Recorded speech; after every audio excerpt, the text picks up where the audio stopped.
pro-economy, pro-family, pro-life, and most of all, pro-faith.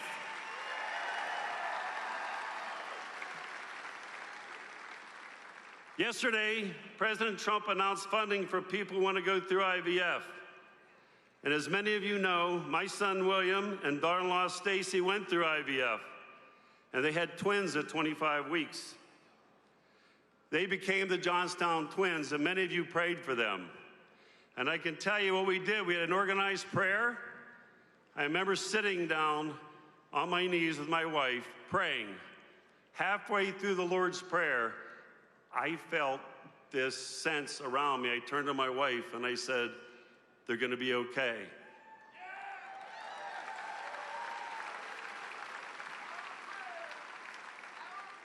And they're here today, right over here, William and Oliver.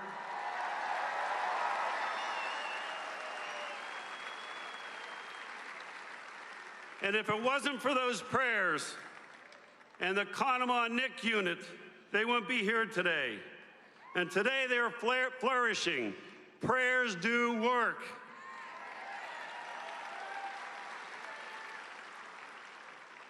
And what was Kamala Harris's comment about what he announced? We'll just let a woman decide what her health care is. That's not health care. It's a right to life.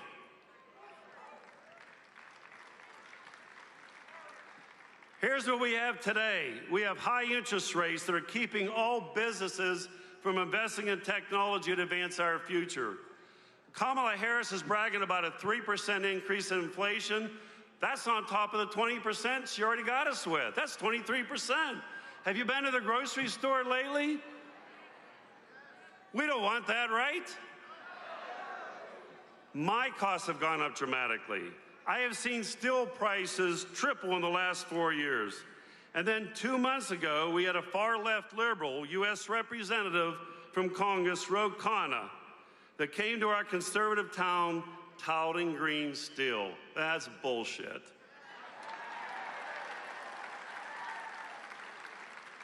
Let me tell you what green steel is.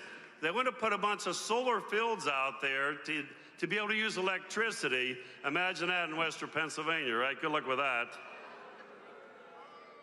Here's what it does.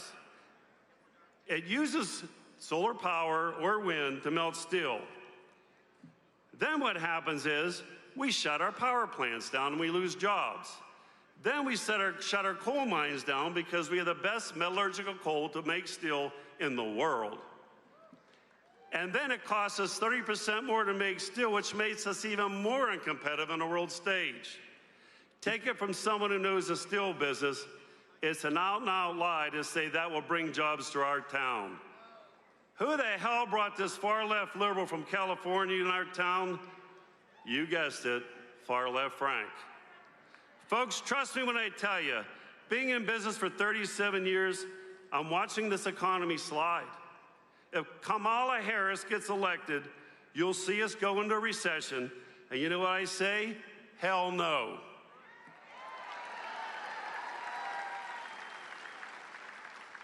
Kamala Harris hasn't been to the border, she hasn't been to Europe, and she sure as hell hasn't been to Cambria County. And we don't want her here, right?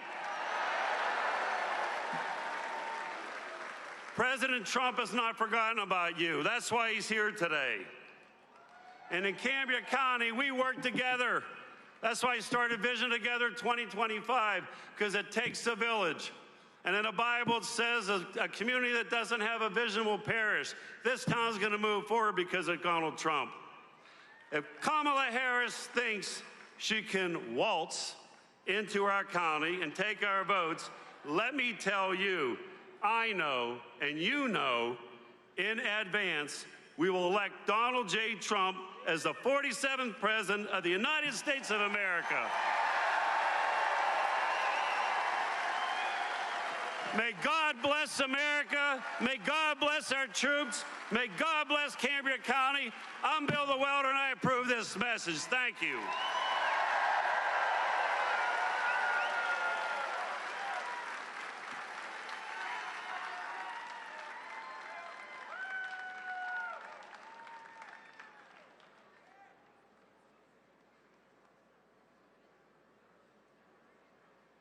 Ladies and gentlemen, please welcome to the stage founder and CEO of Steel Nation, Mark Caskey.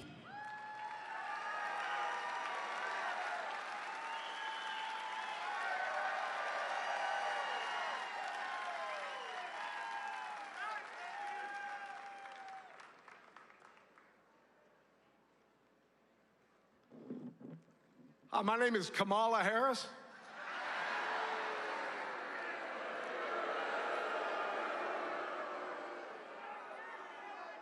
I just want you to know that my values have not changed. I love fracking. I hate fracking. I love fracking. I hate fracking. My values have not changed.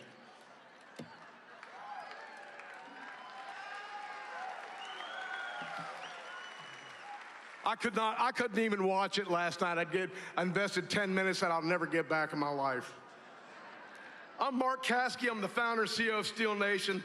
We're located just south of Pittsburgh, designed to build over 2,000 oil and gas facilities, mainly in the Marcellus and Utica shales, located right here in the great Appalachian states of Pennsylvania, Ohio, and West Virginia. My brothers and sisters back here.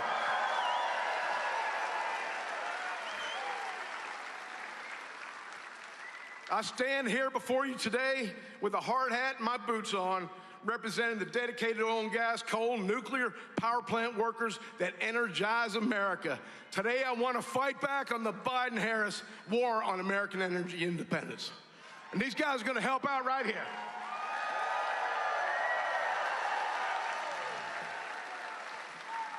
Pennsylvania and Texas are the two highest energy-producing states in America, yet in the past 3 years, our electricity rates have doubled due to the federal shutdown of coal and gas power plants like the nearby Homer City right up the road here. I come from a coal background, designing coal prep plants all across America. In 2008, Obama, Biden, and Hillary came to West Virginia and declared the war on coal, and it has decimated that industry. In 2005, the very first unconventional Marcellus lateral well was drilled in my home county of Washington County, and the Marcellus Utica boom started.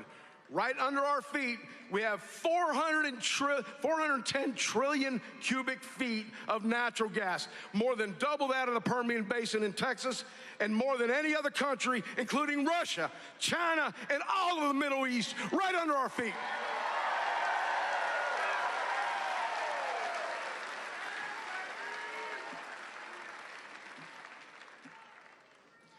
There's 25 billion cubic feet of gas coming out of the Marcellus Shale every day in the Utica Shale. We employed around 400,000 people when at the end of President Trump's first round. Drill, baby, drill. That's right. We'll get it going. This young lady over here named Sarah Phillips just spoke at the RNC, and she had drill, baby, drill. And Sarah is a petroleum engineer and was in Butler County speaking as well. Thank you, Sarah. On the Biden and Harris's first day in office on January 2021, they shut down the Keystone Pipeline. They made millions of acres of public land off limits for exploration. They rejoined the failed Paris Accord and gave hundreds of billions to the solar and wind industries, which are, of course, made where? In China.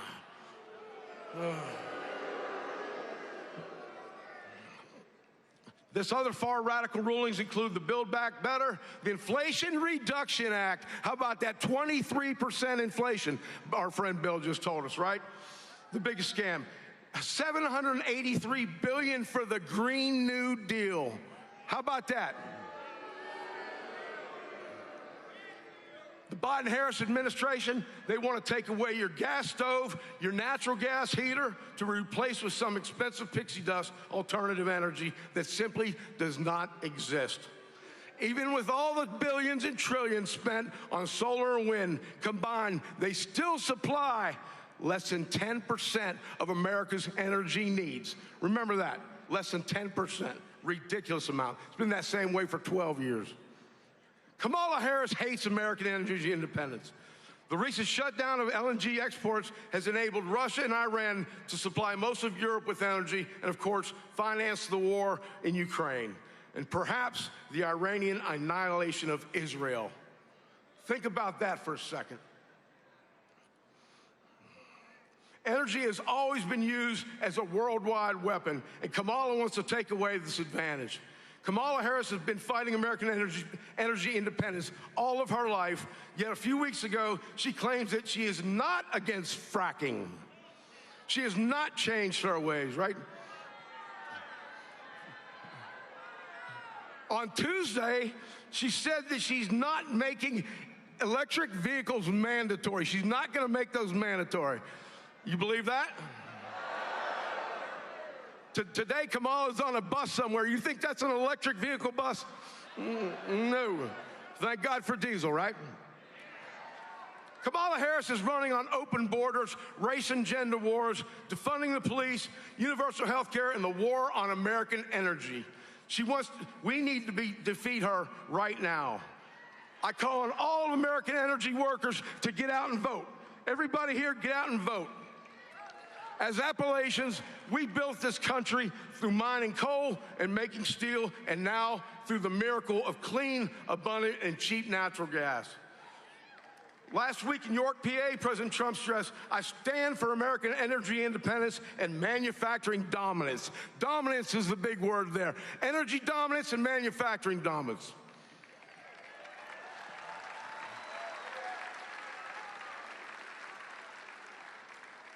President Donald J. Trump understands the importance of American energy independence, and we need to help him to fight the cackling Kamala today. Thank you, everybody. Thank you, oil and gas guys.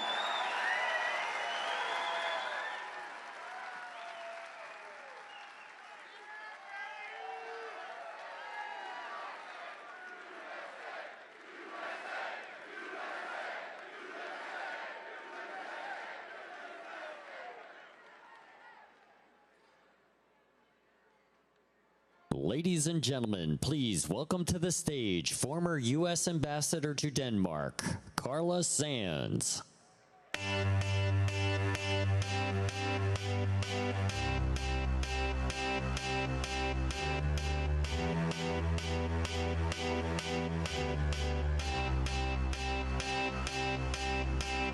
Hello, Johnstown. Hello, fellow patriots. You know, I was President Trump's ambassador to Denmark, and when I got to my embassy, I told our team that the reason that Donald Trump won in 2016 was because of Johnstown.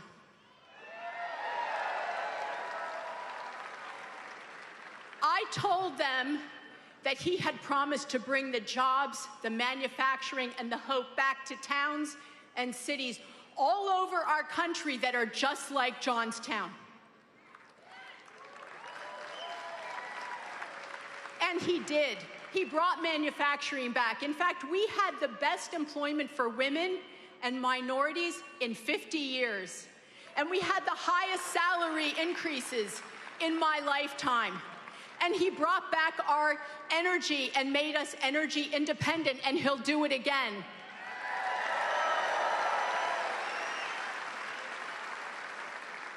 And the reason that our air is cleaner here is because of clean Pennsylvania natural gas. It's cleaner today than it was 20 years ago because of our energy. And I'm excited that President Trump has brought RFK Jr. on board. I'm excited he's going to make America healthy again.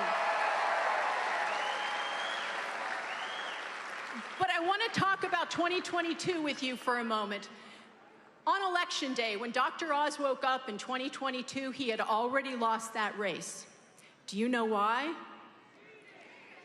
Well, let's look at this. John Fetterman had banked about 750,000 ballots by Election Day.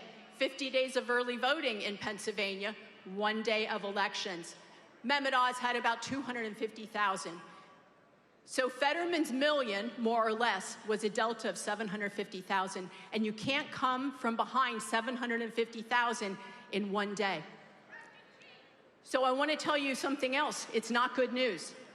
Today, right now, the Democrats in Pennsylvania have requested almost 500,000 early voting ballot applications. Let's just take that as a fact. So we need more than 500,000 Republicans to request early voting ballots and get them in order to beat them at their own game. And don't forget, we had CrowdStrike on right after the RNC. And the CEO, soon after, when all the planes couldn't fly, soon after he said, "We're really sorry about that outage. We were preparing for Election Day."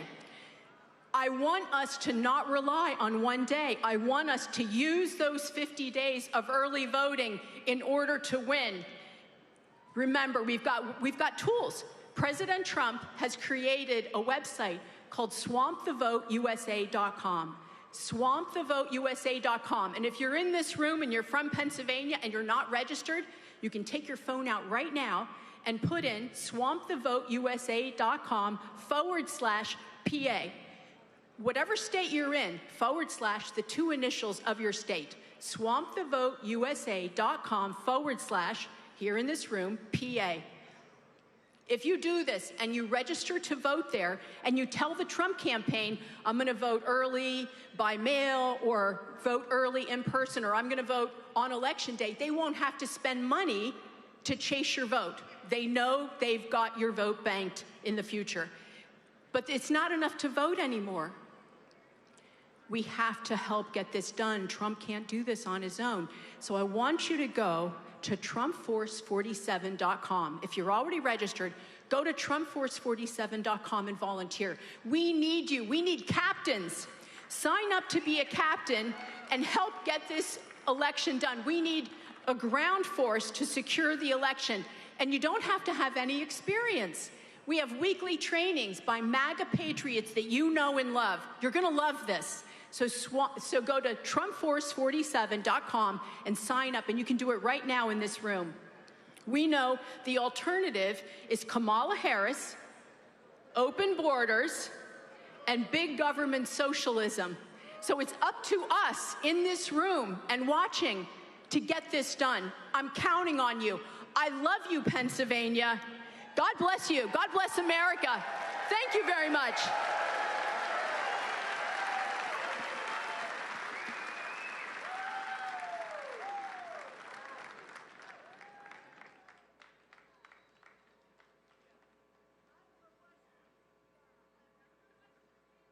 Ladies and gentlemen, please welcome to the stage combat veteran and best-selling author, Sean Parnell.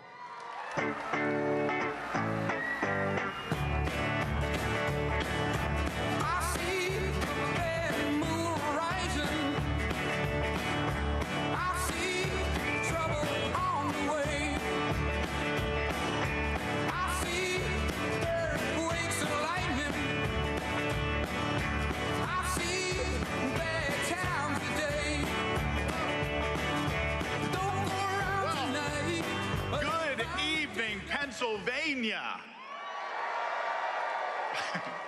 It is a great day to be an American, is it not? My name is Sean Parnell. I'm a U.S. Army combat veteran who led an infantry platoon through 485 days of fighting along the Afghan-Pakistan border.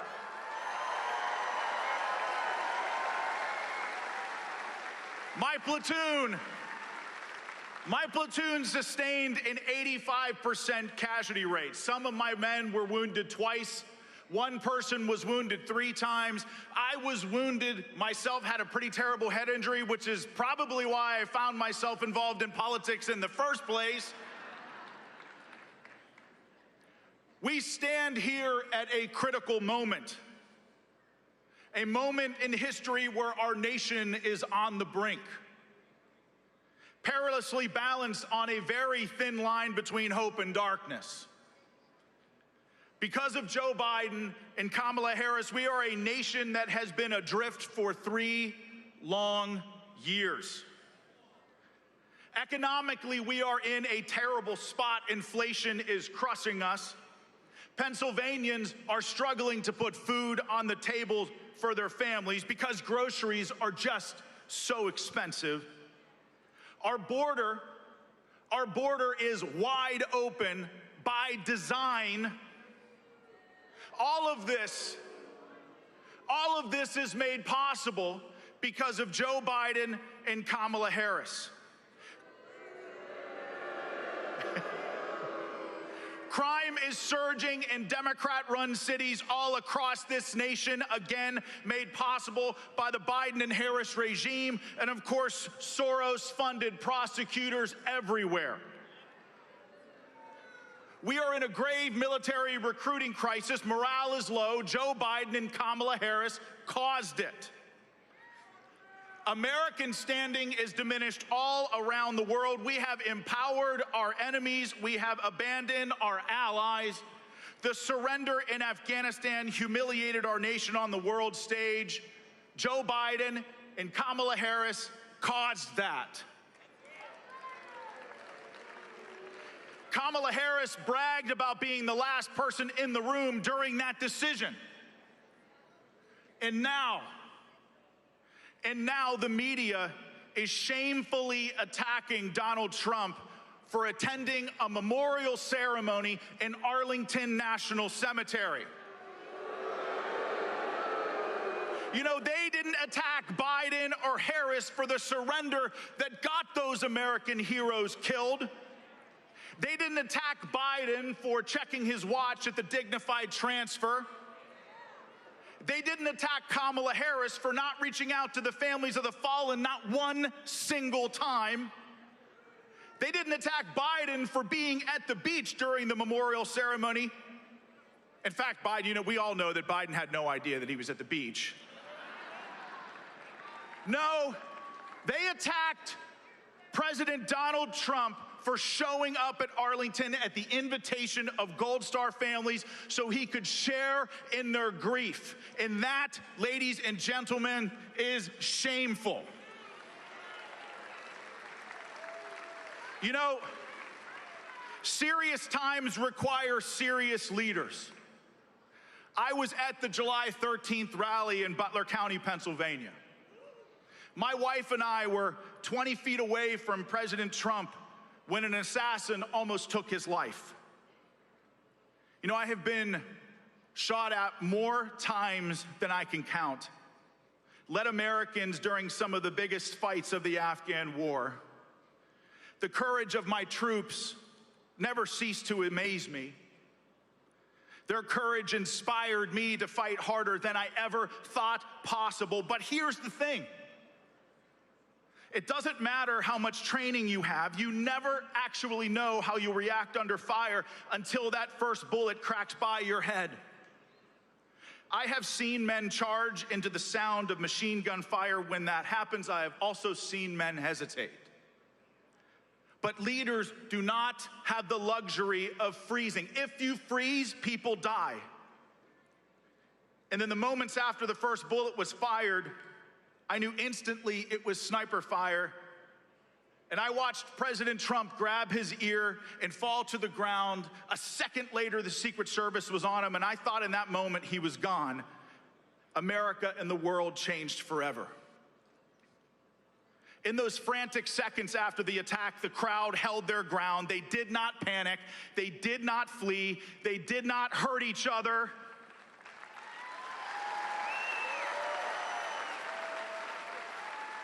They stood resolute, desperate to see if Donald Trump was okay. And while they waited, they helped one another. They administered first aid to those who were wounded, fully knowing that they could be shot as well. These are the very same people who for years have been insulted and mocked by the Democrats and the media. You have been called deplorables. You have been called bitter clingers. You have even been called a threat to democracy. But my fellow Americans, I am here to tell you that nothing could be further from the truth.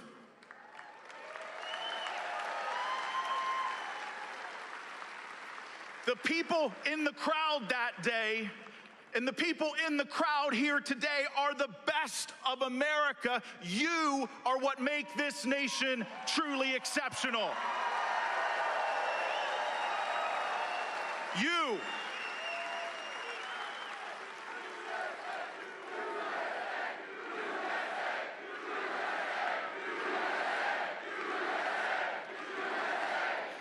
Just when people thought all hope was lost, they watched Donald Trump rise to his feet. And let me tell you something, when that happened, the patriots in that crowd went absolutely wild.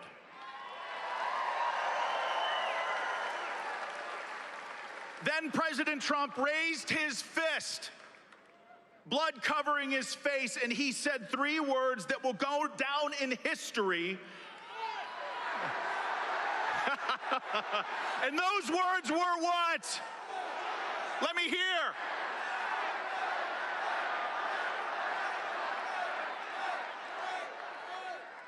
I have seen men react under fire many different ways, and on July 13th in Butler, I watched Donald Trump rise to the moment in a way that few people could. And in those moments, and in that moment, he transcended being just a politician. He became an American icon.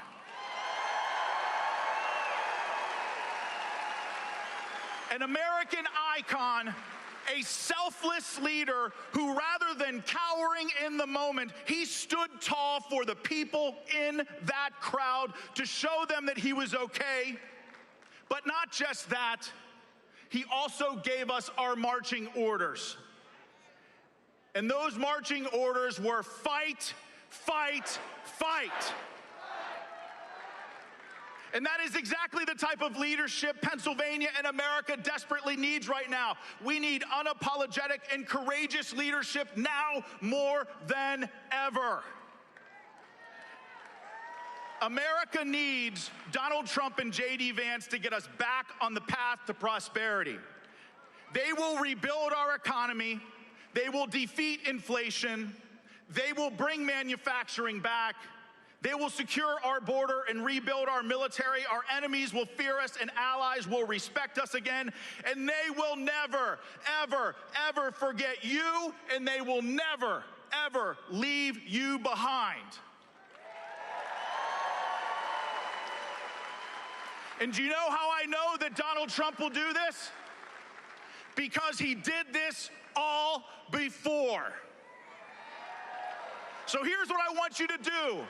I want you all to go to swampthevoteusa.com/Pennsylvania, register to vote, get your mail-in ballot in. There is something too big to rig, and we are going to save this country from the radical left in just a couple of months. Thank you all. God bless you, Pennsylvania, and God bless America.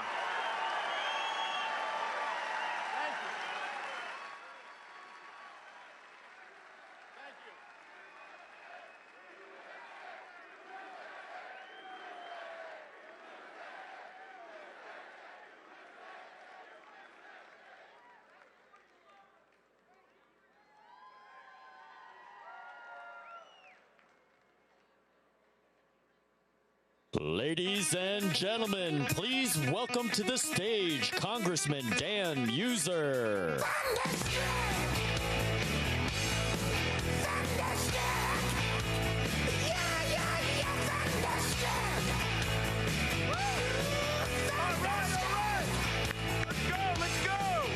Hello, Central Pennsylvania. Good to see everybody. Nothing like a Trump rally. Hey, folks. Like Sean, I too was at Butler. And you know what? I will never forget when President Trump deliberately went down and then he came up with that fist in the air with blood on his face. And my fellow Pennsylvanians, I got one question for you. Are you ready to fight, fight, fight with Donald Trump to save America? 1,000%. This election is about saving America from the dangerously liberal Harris-Walz big government socialist plan, and instead allowing President Trump to to chart the course towards common sense. America, free markets, free speech, free and fair elections, freedom, thriving economies, and peace through strength throughout the world. Hey, by the way, who saw Vice President Kamala Harris last night in the interview? How do you think she did? She mentioned 3 times, in case we didn't know it, that her values haven't changed. No kidding, Vice President Harris. You're the same San Francisco radical you've always been. Kamala, by the way, was rated the most radically liberal United States senator, and that's pretty hard when you're going up against Elizabeth Warren and Bernie Sanders, don't you think? She was the weakest and most incompetent vice president in modern history. She covered up Joe's mental demise until she, Barack Obama, and Nancy Pelosi decided to force him out because they knew they couldn't beat President Trump. She cannot be trusted. They're trying to pull off one big con. And keep in mind this, they continue to talk about undermining democracy, undermining democracy. How much more can you undermine democracy than being selected by the Democrat leadership rather than elected by the people? They don't like democracy so much when it gets in the way of their winning, or cheating for that matter. The Biden-Harris White House has created a broken border, broken economy, and a broken world. Now, we're supposed to believe Vice President Harris will fix everything she broke on day one, as they like to say? Never mind trying to do it today. That would require results, improvement, accountability. What a bunch of bullshit. Thank you. I wasn't going to say it, but thank you. America will not fall for this campaign of deception, and the people here in Pennsylvania are going to make sure that doesn't happen. Kamala has reversed many of her recent policy positions when she became the candidate. So a reasonable question to Madam Vice President is, were you fracking lying now, or were you fracking lying then?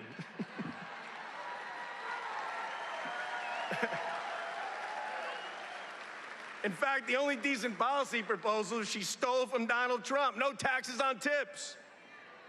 So we all know that a vote for Donald J. Trump is a vote for secure borders, American energy dominance, no inflation, more affordability, growing economy, safe streets, peace through strength, and a strong military, respected by our allies and feared by our adversaries. And I know we have many of our heroes here with us today, our brave veterans, and those still serving here today. Let's hear it for them and thank them for their service. Would you please stand? Please stand. Our veterans. Love you.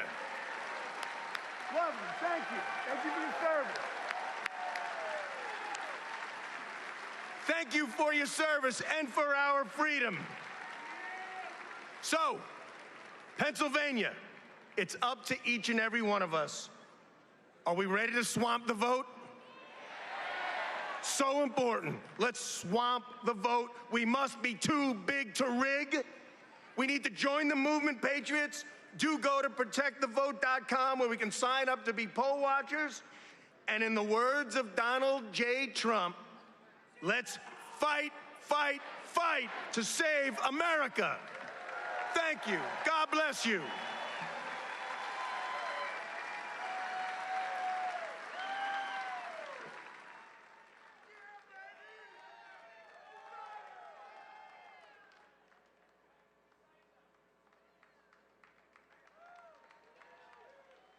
Ladies and gentlemen, please welcome to the stage Congressman John Joyce.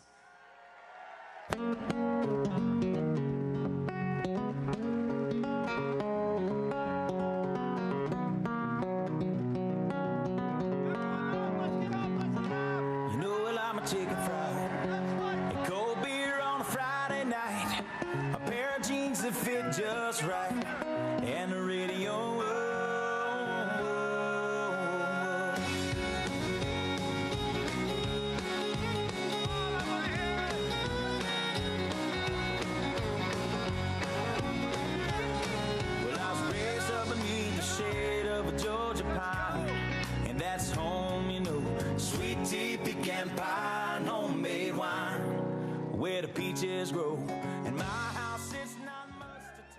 Boy, it is great to be in Cambria County.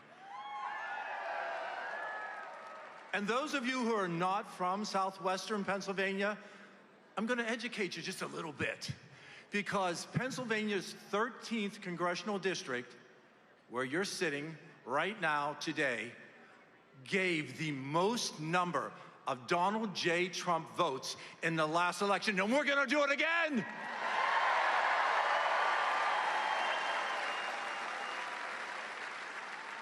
President Donald J. Trump will once again unleash the energy that are under the feet of the constituents here in Pennsylvania 13, just like he did in the first term, allowing us not just to return to energy independence, but allowing us to serve as an energy-dominant country, supplying the natural gas, the coal that our friends and allies depend on, and allow them to turn away from Putin and Russia, allow them to turn away from the Middle East, because we have those sources right here, and we can do that. But we need Donald J. Trump back in the White House to do that.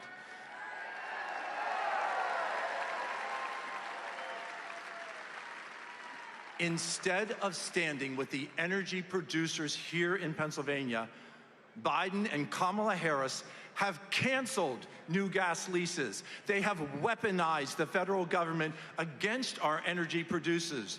And they've tried to implement the Green New Deal. How many of you came here today in an electric vehicle? I don't think that's what we want in Pennsylvania, and we don't want to be tied to those Green New Deal initiatives. Our families cannot afford foreign energy, and we cannot afford the high prices that we have under Joe Biden and Kamala Harris. So let's talk about Kamala just a little bit here. Since she took office, prices have gone up by more than 20%.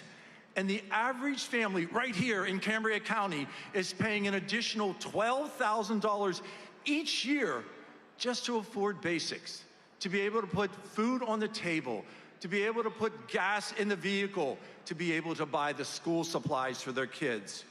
And you shouldn't have to choose between buying gas or buying groceries.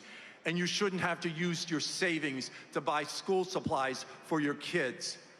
We need the prosperity that we had just 4 years ago under Donald Trump. We need to return to that. We need to see that we have a true leader in the White House, and that leader is Donald J. Trump.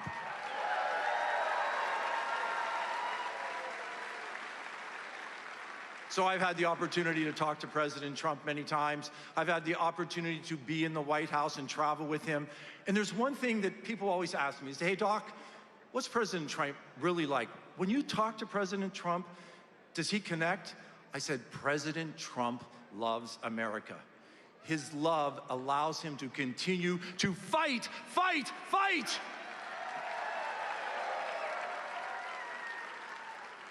President Trump supports Pennsylvania families. President Trump went to college here in Pennsylvania. He supports legislation that we and Republicans in Congress have put forth, the Parents' Bill of Rights. We cannot allow the far left, led by Kamala Harris, to decide what is taught to our children in schools. It is time to pass the Parents' Bill of Rights, because parents are ultimately responsible for the education of their children, not government.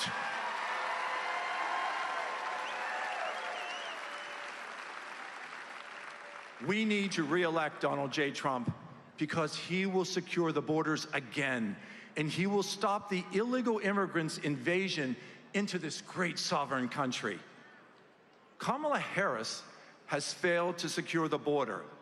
I have been to the border 4 times. I have stayed overnight. I have walked the border with the DEA, with the Border Patrol, and I have seen the illegals continue to pour into our country. President Trump will stop the scourge of fentanyl that continues to be supplied by the cartels into our communities. Kamala has responsibility for that fentanyl that poisons our children, our neighbors, and our friends. She has not done her job as the border czar. She has failed our communities, and she has failed America.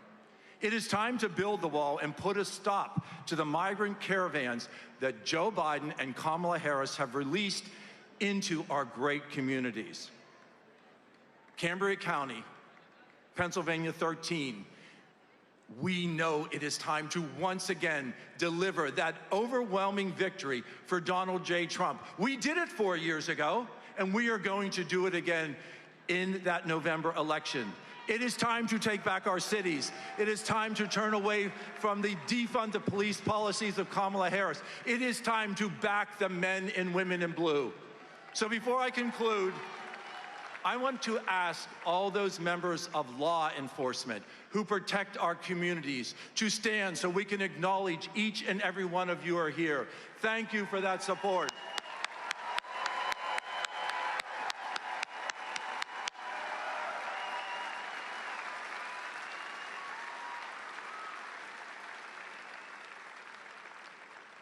When I have an opportunity to speak to constituents, and those of you who have traveled into Pennsylvania 13, when I'm finished, people say, "You're not exactly the quiet country doctor that we expected you to stand up and talk about." But this is a time not to be quiet. This is a time to fight. This is a time to see Donald J. Trump re-elected as the President of the United States. Join with me. USA, USA, USA, USA, USA. Thank each and every one of you for being here. God bless you, and may God continue to bless these great United States of America. Thank you all.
Sponge cake,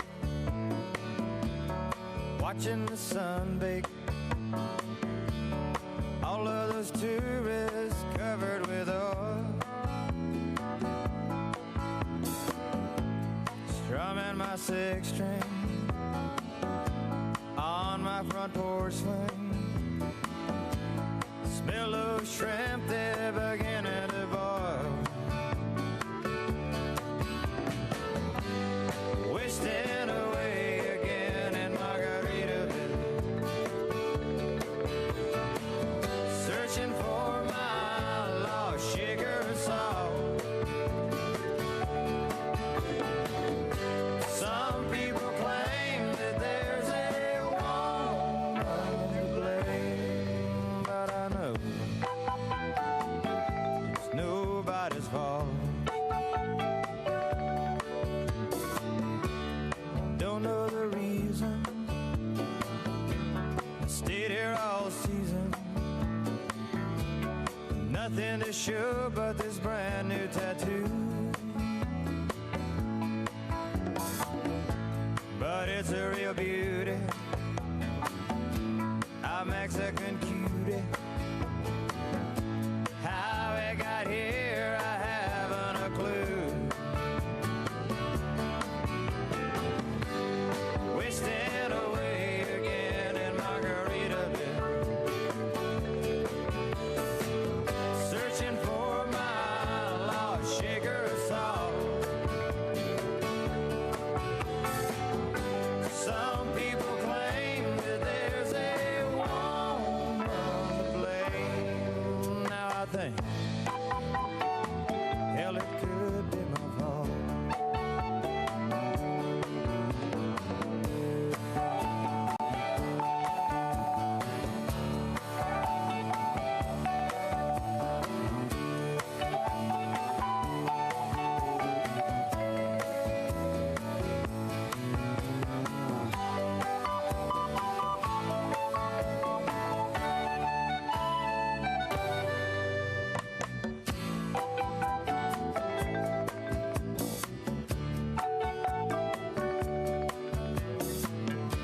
I blew out my flip-flop,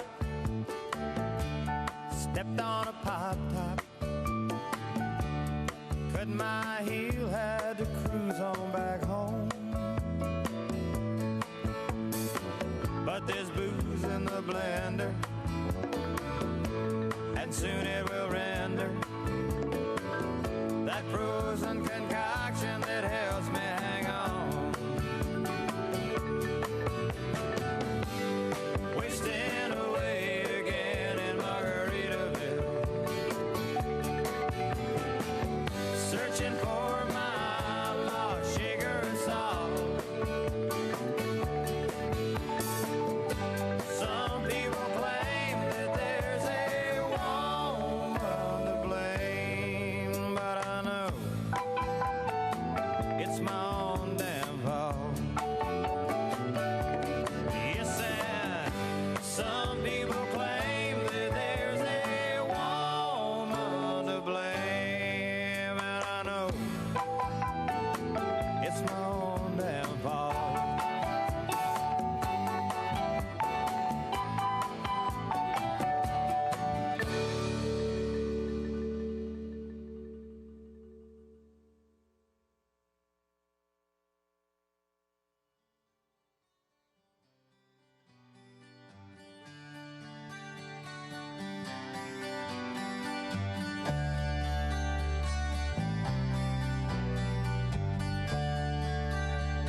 Close my eyes and she slipped away.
Coming out of my cage and I've been doing just fine. Gotta be down because I want it all. It started out with a kiss, how did it end up like this? It was only a kiss, it was only a kiss. Now I'm falling asleep and she's calling a cab while he's having a smoke and she's taking a drag. Now they're going to bed and my stomach is sick and it's all in my head, but she's touching his chest. Now he takes off her dress. Now let me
the plane at LAX with a dream, my cardigan.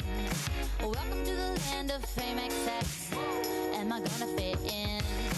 Jumped in the cab, here I am for the first time. Look to my right and I see the Hollywood sign. This is all so crazy.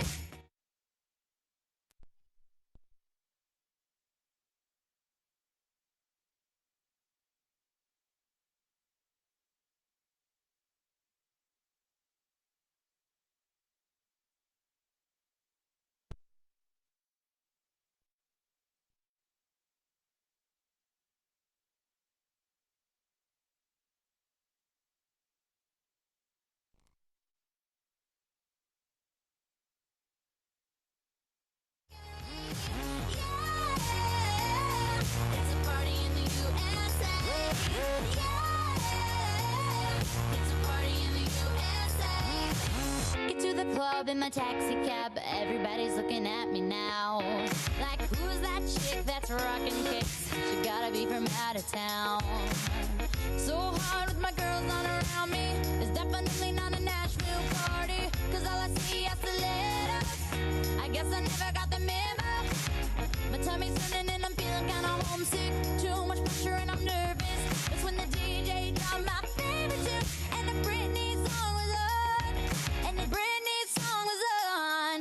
And the Britney song was on. So I put my hands up to play my song. The butterflies fly away. Nodding my head like yeah. Moving my hips like yeah. Got my hands up to play my song. You know I'm gonna be okay. Yeah. It's a party in the USA. Yeah. It's a party in the USA. Feel like I've been on a flight back to my hometown tonight. Something stops me every time. The DJ plays my song and I feel alright. So I put my hands up to play my song. The butterflies fly away. Nodding my head like yeah. Moving my hips like yeah. Hands up to play my song. You know I'm gonna be okay. Yeah. It's a party in the USA. Yeah. It's a party in the USA. Put my hands up to play my song. The butterflies fly away. Nodding my head like yeah. Moving my hips like yeah. Hands up to play my song. You know I'm gonna be okay. Yeah. It's a party in the USA. Yeah. It's a party in the USA.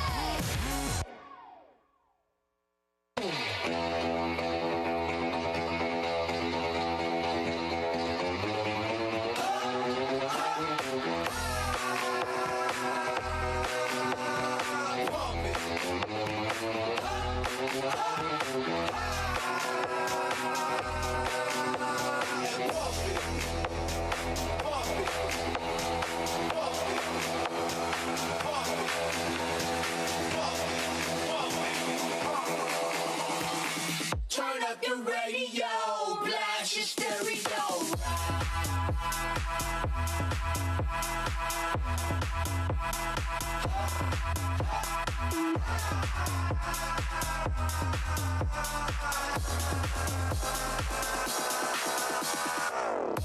You wanna hate on us, you need to ease on us. I know why they hating on us, cause the style so fabulous. I'ma be real on us, nobody got nothing on us. Girls be all on us, from London back down to the US. We rockin' this contagious, monkey business outrageous. Just confess your girl admits that we the shit. F-R-E-S-H, we fresh. G-E-F, that's right, we different. We definite, B-E-P, we reppin' it. So, turn me up, turn me up, turn me up.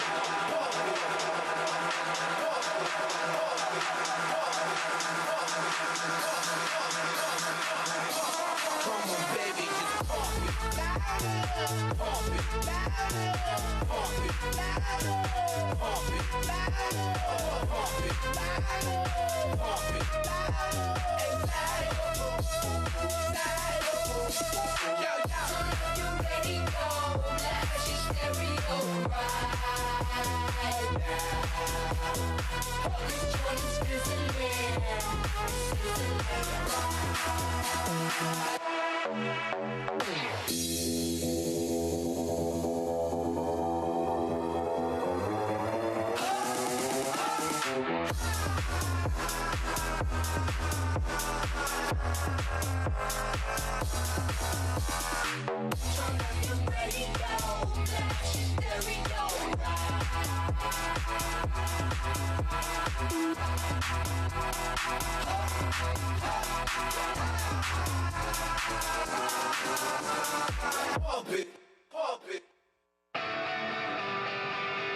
Darling, you got to let me know.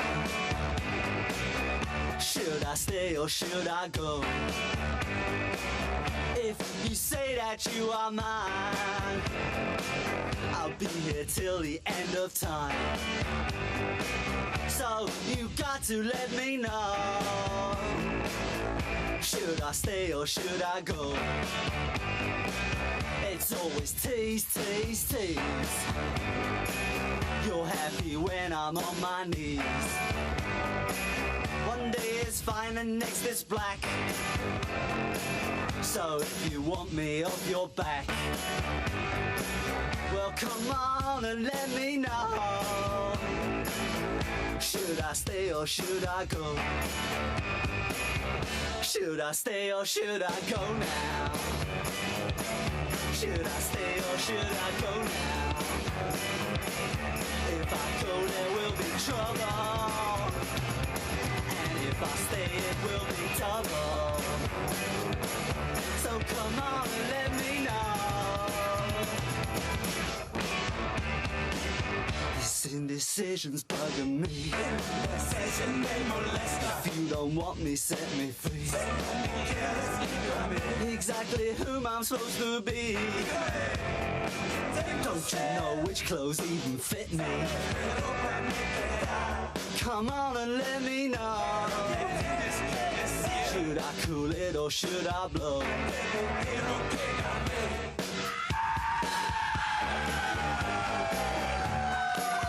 Split.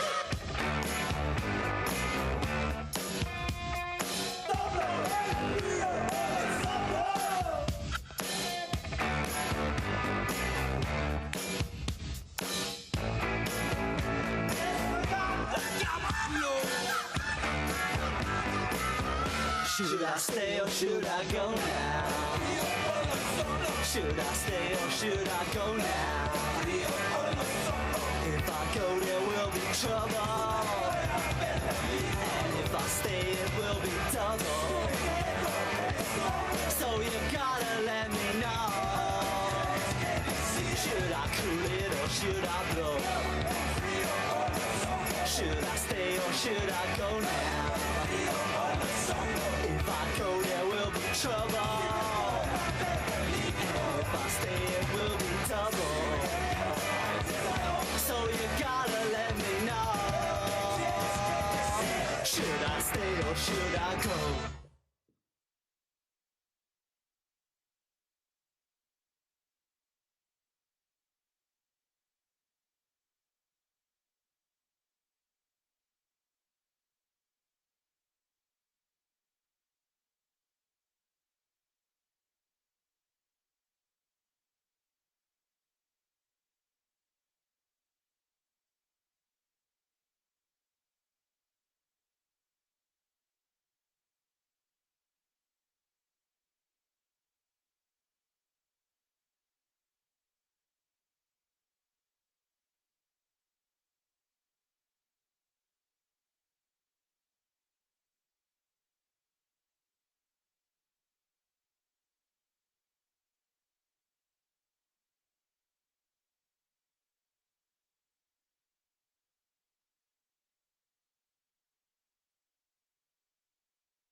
I'm trying to put you in the worst mood. P1 cleaner than your church shoes. Really point two just to hurt you. All red lamb just to tease you. None of these toys on lease to. Made your whole year in a week too. Main bitch out of your league too. Side bitch out of your league too. House so empty, need a centerpiece. 20 racks of table come from ebony. Cut that ivory into skinny pieces. Then she clean up with her face, man, I love my baby. You talking money, need a hearing aid. You talking about me, I don't see a shade. Switch on my side, I take any lane. Switch on my core if I kill any pain. Look what you done. I'm a motherfucking star boy. Look what you done. I'm a motherfucking star boy. Every day a nigga try to test me, yeah. Every day a nigga try to end me, yeah. Pull off in that roadster SV, yeah. Pockets overweight, getting hefty, yeah.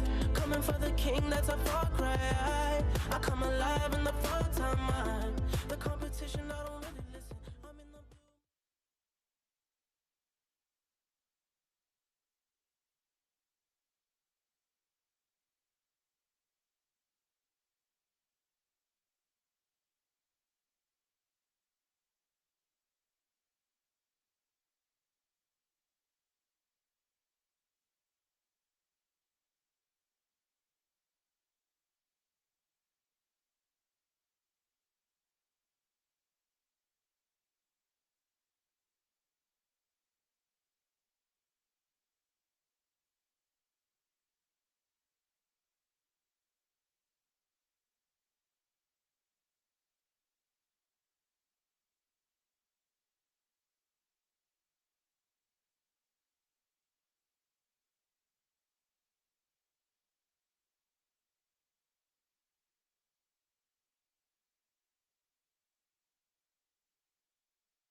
Thank you. Good night. I see trees of green.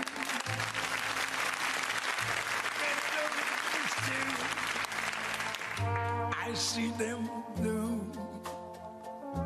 for me and you. And I think to myself, what a wonderful world.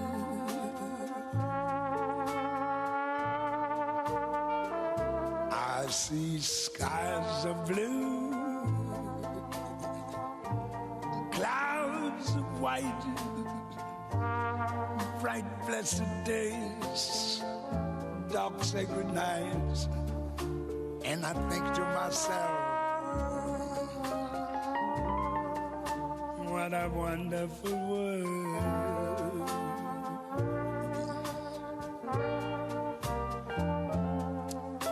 The colors of the rainbow, so pretty in the skies, also on the faces of people going by. I see friends shaking hands, saying, how do you do? They're really saying, I love you. I hear babies crying. I watch them. Please welcome to the stage Senior Aide to President Trump, Stephen Miller.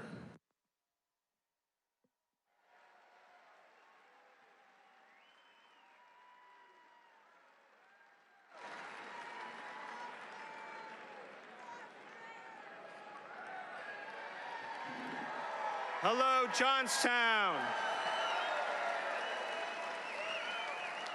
This city is in my blood, it is in my bones, it is in my veins. Generations of my family are buried in the soil here in Johnstown, Pennsylvania. Every summer growing up, there's nothing I look forward to more than coming up here to Johnstown with my grandma and my grandpa. For those of you who are older, they owned and operated a place called Gloucester Brothers. A family store that was in my family all the way back to the turn of the century, in the 1900s. This town is everything to me. And I witnessed and I saw how the globalists and the corrupt ruling class gutted this town.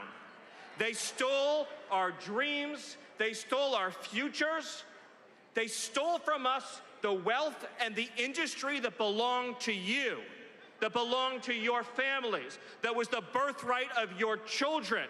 They ripped it up and they stole it. And where did they send it? They sent it to China, they sent it to Asia, they sent it to Mexico, they sent it to foreign countries. And one man has defied that corrupt, elite ruling class to bring our future back to Johnstown and back to Pennsylvania. And what is the name of that man? What is his name? Donald J. Trump. One man who will fight for Pennsylvania. And so my message to all of you, to every one of you here today, to your children, to your friends, your family, your co-workers, your neighbors, is that you will get the last word. You will get the last word, because the globalists are trying everything they can. The communists behind Kamala Harris are trying everything they can to stop Donald Trump from saving Pennsylvania. But Johnstown can be the ones that push Donald Trump across the finish line and reclaim America for Johnstown, reclaim America for American citizens, and reclaim the future of this state. So Johnstown, get out there, give us the win. Johnstown, give us the victory. Johnstown, fight for America. God bless you, and God bless the state of Pennsylvania. Thank you.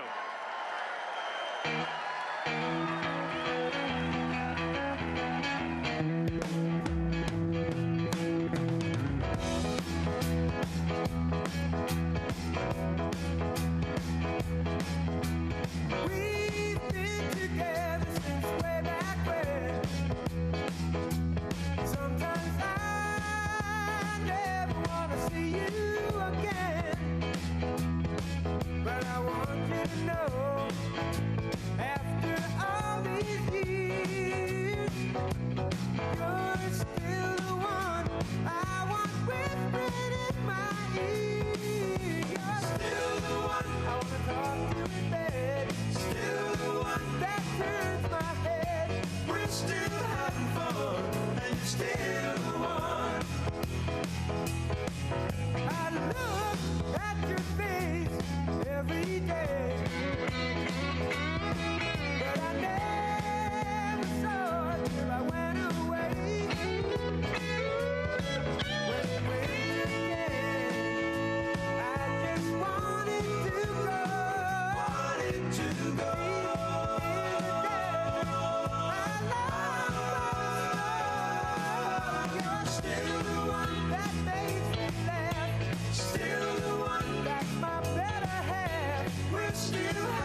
Ladies and gentlemen, please welcome to the stage attorney Alina Haba.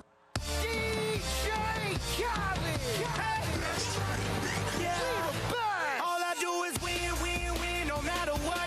Got money on my mind, I can never get enough. And every time I step up in the building, everybody hands go up.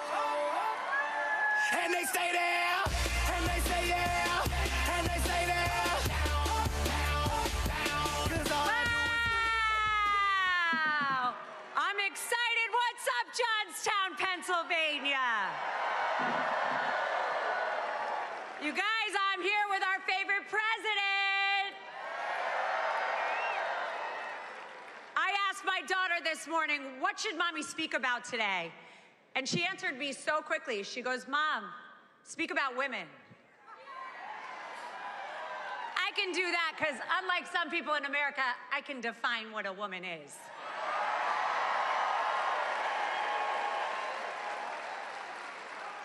As every mom knows, we have the toughest job in the world as mothers. We do. America, do not get distracted by Kamala's talking about her superficial attributes, because it's her policies that are gonna matter. Now, I could stand here and I could talk about them, but I don't use them because I don't need to. This is not a game. We've got to get President Trump back in that White House on November 5th, and we will do it. USA.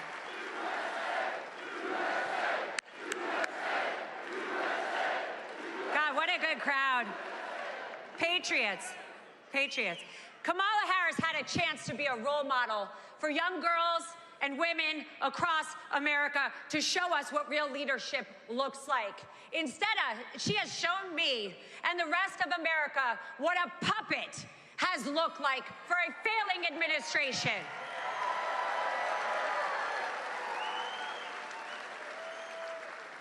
She is not the best that we can do, America. She has been there for 3.5 years, and we as America deserve better than this.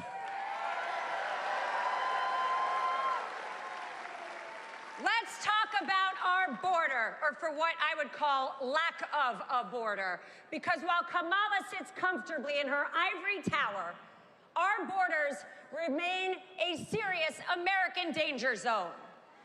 Women and children are trafficked, abused, and left vulnerable because of her administration's reckless open border policies. And now all of a sudden she's a MAGA Republican and she wants to build a border where the hell has my wall been for 3.5 years?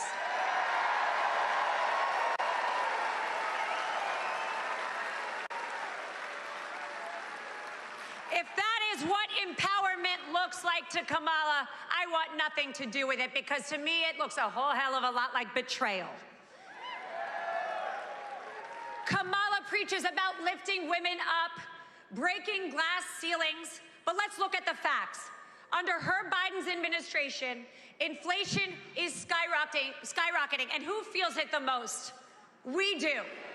We do. Real Americans, moms, single mothers struggling to put food on the table, women entrepreneurs who can't afford, like me, to keep their businesses open, forcing working moms like me to make tough choices because they don't care. So Kamala may talk a big game, but her policies are crushing us. And let me be clear, when you say Biden, it's the same damn thing.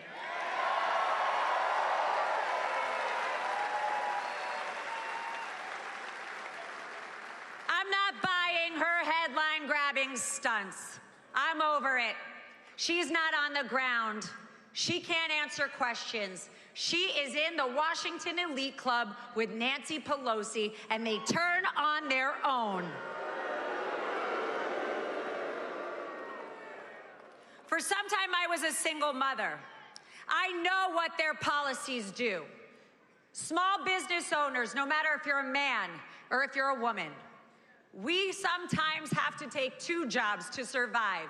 She doesn't speak up to help.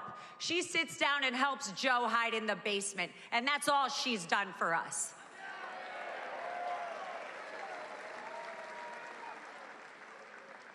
Ladies and gentlemen, I don't know if you saw her on CNN, but let me be very clear. I am an American woman. I am a MAGA woman, and I don't need a man standing next to me to get up and speak.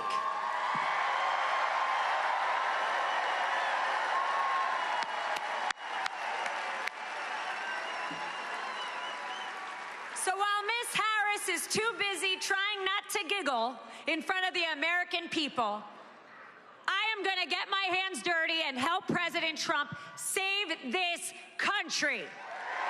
God bless you all. I love you. There is no question the warfare is a part of their problem, and they are desperate like I've never seen. But all I can tell you is they are only desperate for the fear they fear the most, which is the American dream. They are the opposite of it. I will help us preserve America with our great president. And I will tell you right now, the reason I have strength and the reason I am who I am right now is because of one person, the 45th and the 47th president of the United States. God bless America. Thank you.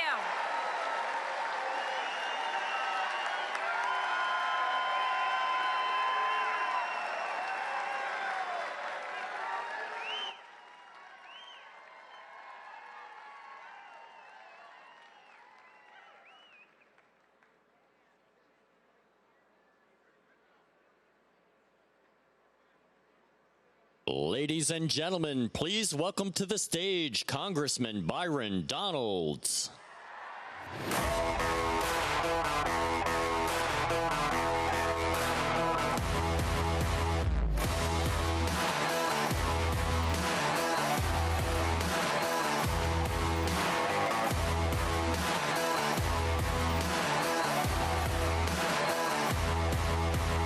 Let me back it up to the start of the climb.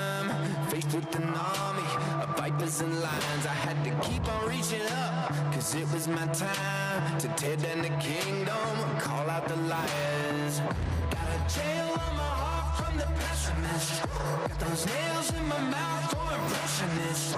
Spent too much money on a therapist, couldn't fix me, I accepted it. Gladiator, gladiator, gladiator, fit to fight with the gods, I'm the giant slayer, bone shaker, dominator, freight train, wrecking ball, I'm the gladiator.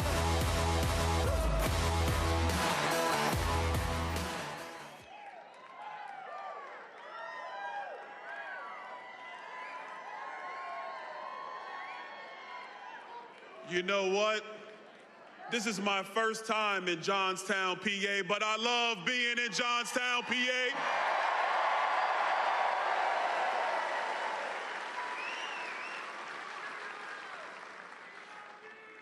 And we're here to make sure that Pennsylvania does the job on November 5th and make sure that Donald J. Trump is the 47th president of the United States.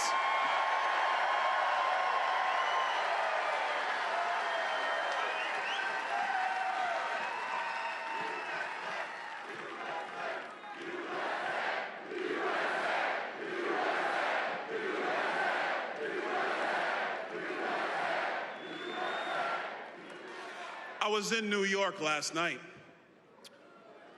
and I'm sitting down in the studio, and they say, Congressman, we want to play you the first clip of Kamala's interview on CNN.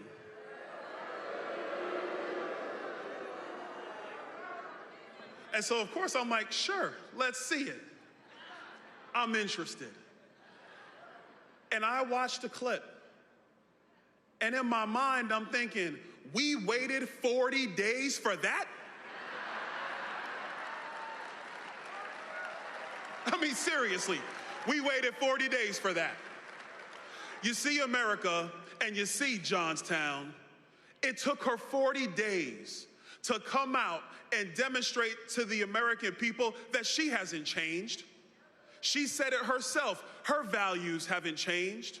They are the same values that will take away your purchasing power. They are the same values that will shut down fracking in Western Pennsylvania. They are the same values that leave our southern border wide open. They are the same values that have our adversaries emboldened, and there is only one person who can stop her and save America, and that man is Donald J. Trump.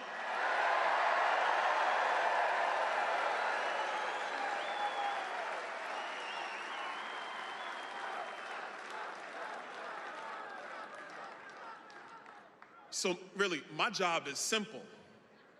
We need you to make sure you get out and work for Donald J. Trump. Every phone call you make is needed. Every door you knock is valued. If you haven't done it, go to TrumpForce47.com, sign up, and help this man become the next president of the United States.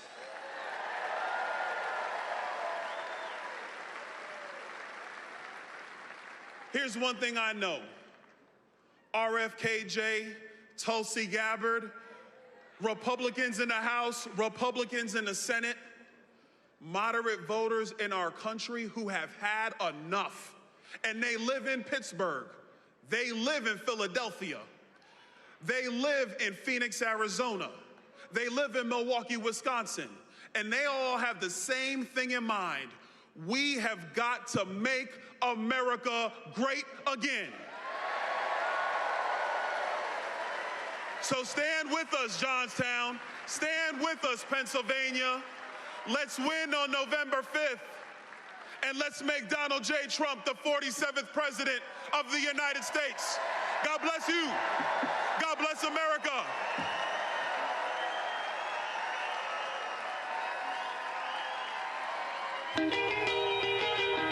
If everybody had an ocean across the USA, then everybody'd be served like California. You'd see them wearing their baggies, Warachi sandals too, a bushy blonde hairdo, surfing USA. You'll catch them surfing at Ventura County line.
shit.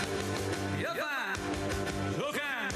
I got to tell this world that you're mine. I treat my nails and I live on my thumb. I'm real nervous because the show is fun. Come on, baby, drive me crazy. Goodness gracious, balls of fire.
Ladies and gentlemen, please welcome candidate for United States Senate, Dave McCormick.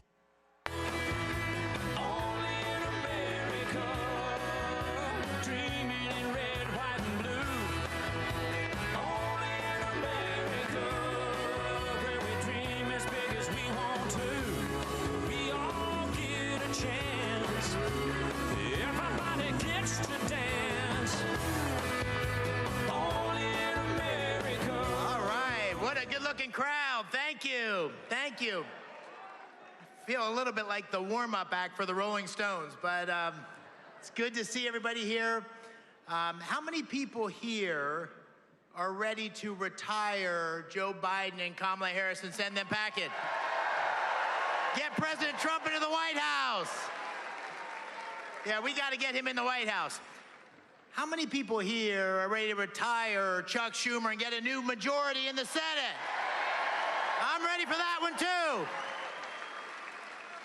You know, first of all, it's great to be here in Johnstown, great to be here in Cambria County. Thank you all for coming today. My dad was born in Indiana County. You got any Indiana County people here?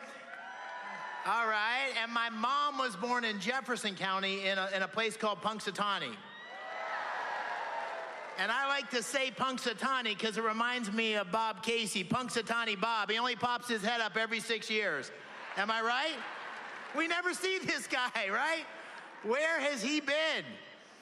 And I was born in Washington, Pennsylvania, but I grew up in, Washington here.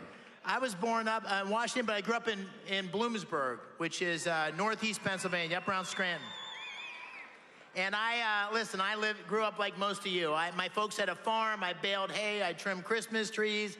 I was a bus boy. I was a paper boy. And wrestling got me into West Point. And at West Point, I was on the Army wrestling team. And then I got to go to the 82nd Airborne Division. Anybody here know the 82nd Airborne Division? And I got to serve my country in Iraq. I got to come back here to Pennsylvania and help create jobs and run a company. Listen, I've been blessed by the American dream, and I'm running because I'm worried that's not going to be available for our kids, your kids. We're not going to have that American dream unless we get the right leadership in the White House and the right leadership in Washington. And you know, you've had politicians forever coming and telling you that this is the most important election of your lifetime. How many times have we held there at over 20, 30 years? The most important. I'm telling you, this is the most important election of your lifetime. If we don't get the right leadership in place, we're gonna wake up one morning, we're already there, and not recognize the country in front of us. We're not gonna recognize it. And look at what's happened under the failed policies, the liberal policies, the weakness of Biden, Harris, Casey. Look at where we are. Sky-high inflation that's killing working families. A war on fossil fuels that's standing in the way of the one thing that could unlock all of Pennsylvania's potential. Wide open borders, wide open borders. 4,000 people last year in Pennsylvania died of fentanyl because of the wide open borders of Biden, Harris, and Casey.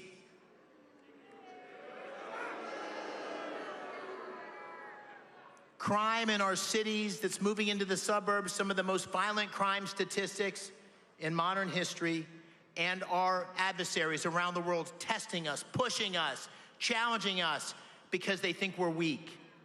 They think we're weak.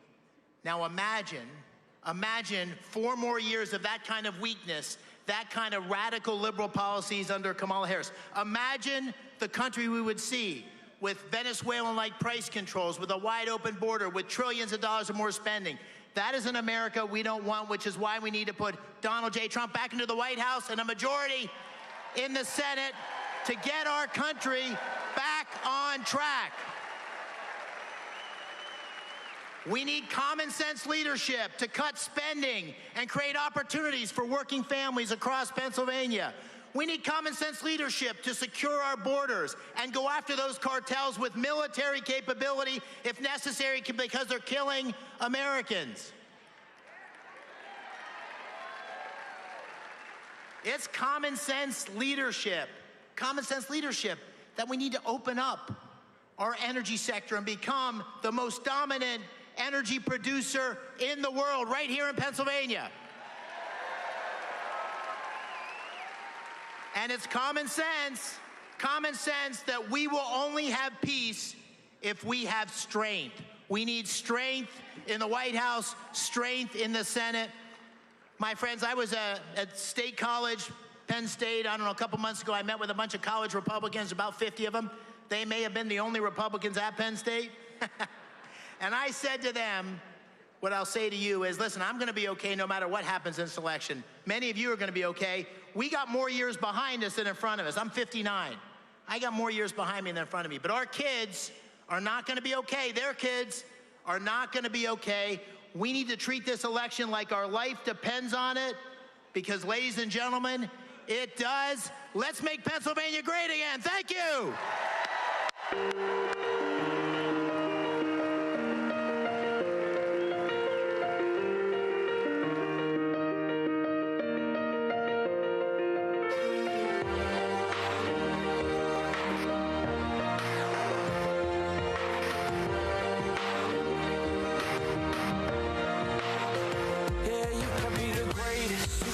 Best. You can be the King Kong banging on your chest. You can beat the world, you can beat the war. You can talk to God, go banging on his door. You can throw your hands up, you can beat the clock. Yeah. You can move a mountain, you can break rocks. You can be a master, don't wait for luck. Dedicate yourself and you go find yourself. Standing in the Hall of Fame. Yeah. And the world's gonna know your name.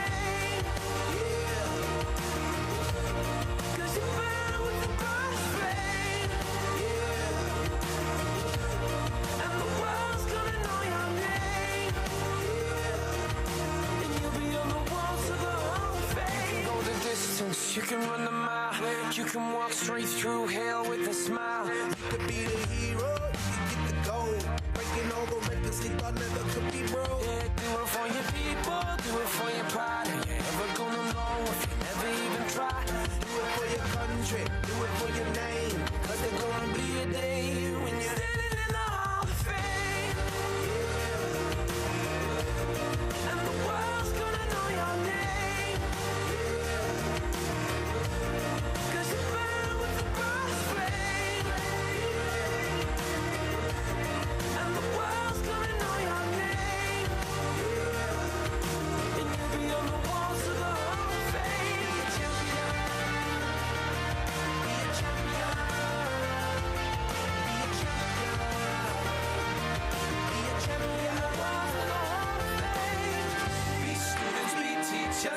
Politicians be preachers, be believers, be leaders, be astronauts, be champions, be truth seekers, be students, be teachers, be politicians, be preachers, be believers, be leaders, be astronauts, be champions, standing in the Hall of Fame. And the world's gonna know your name.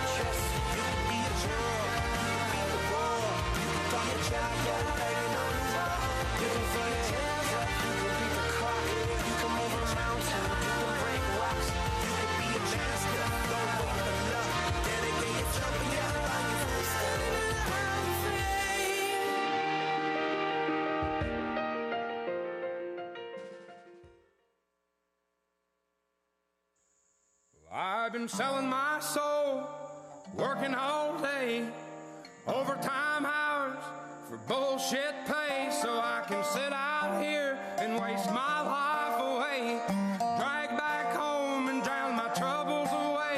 It's a damn shame what the world's gotten to for people like me, people like you. Wish I could just wake up and it not be true, but it is. Oh, it is living in the new world with an whole soul. These rich men north of Richmond, Lord knows they all just wanna have total control. Wanna know what you think, wanna know what you do, and they don't think you know, but I know that you do. 'Cause your dollar ain't shit, and it's taxed to no end, 'cause the rich men, north of Richmond.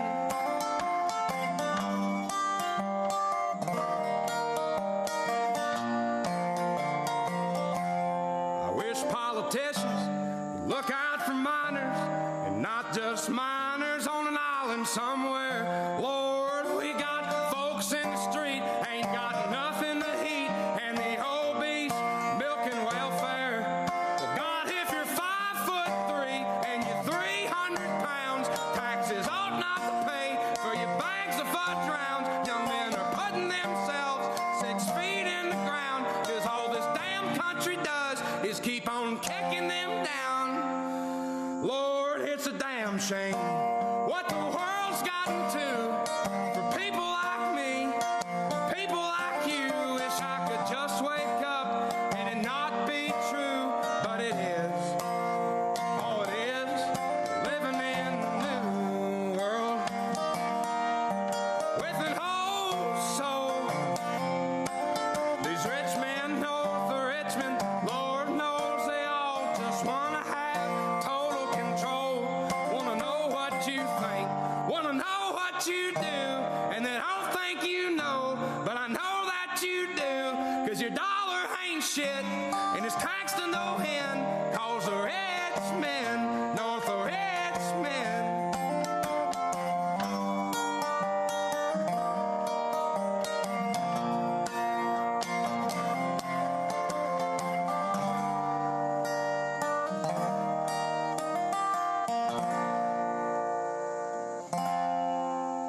I've been selling my soul, working all day, overtime hours for bullshit pay.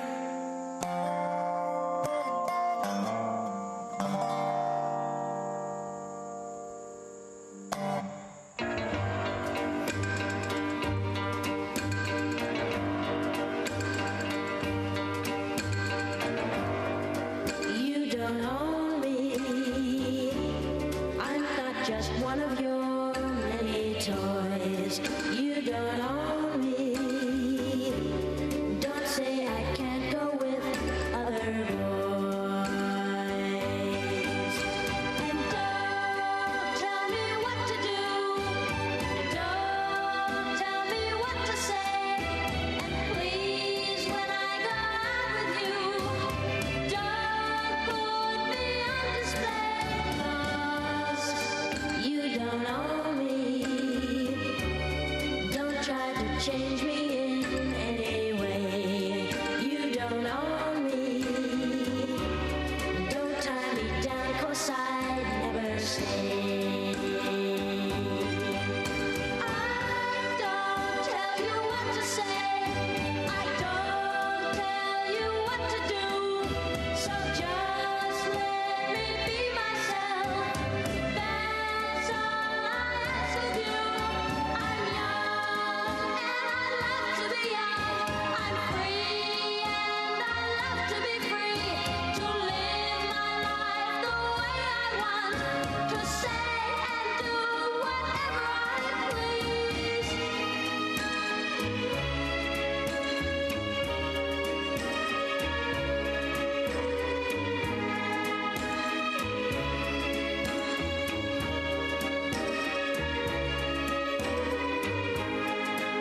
baby. Such a thrill, my body. Yeah, yeah. Wanna touch my body, baby. It's too much, not too much, my body. Yeah, yeah. Check it out, my body, baby. Don't you stop my body. Yeah, yeah. Talking about my body. Well, turn it out, listen up. Every man wants to be a macho, macho man. To have the kind of body, always in demand. Jogging in the mornings, go man go. Workouts in the health spa, muscles glow. You can best believe that he's a macho man. Ready to get down with. Ladies and gentlemen, please welcome the next president of the United States, President Donald J. Trump. And I'm proud to be an American, where at least I know I'm free. And I won't forget the men who died, who gave that right to me. And I gladly stand up next to you and defend her still today. 'Cause there ain't no doubt I love this land. God bless the USA.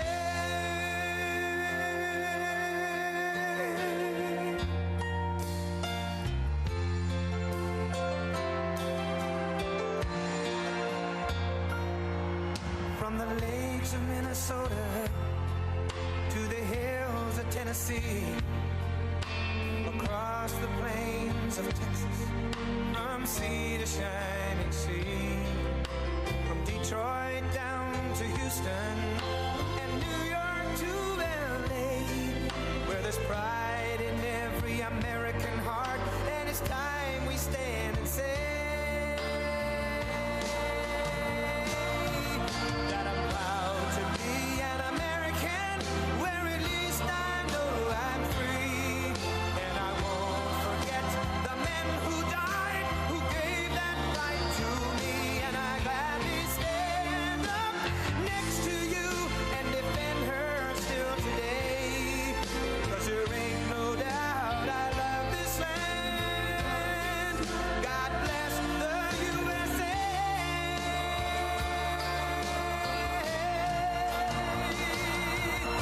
And I'm proud to be an American, where at least I know I'm free. And I won't forget the men who died, who gave that right to me.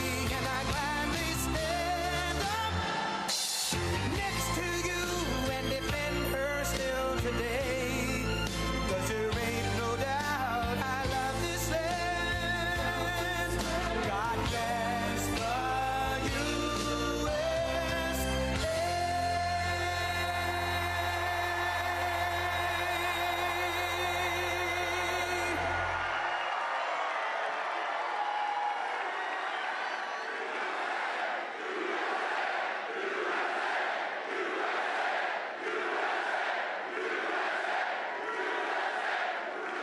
Wow, thank you very much, everybody.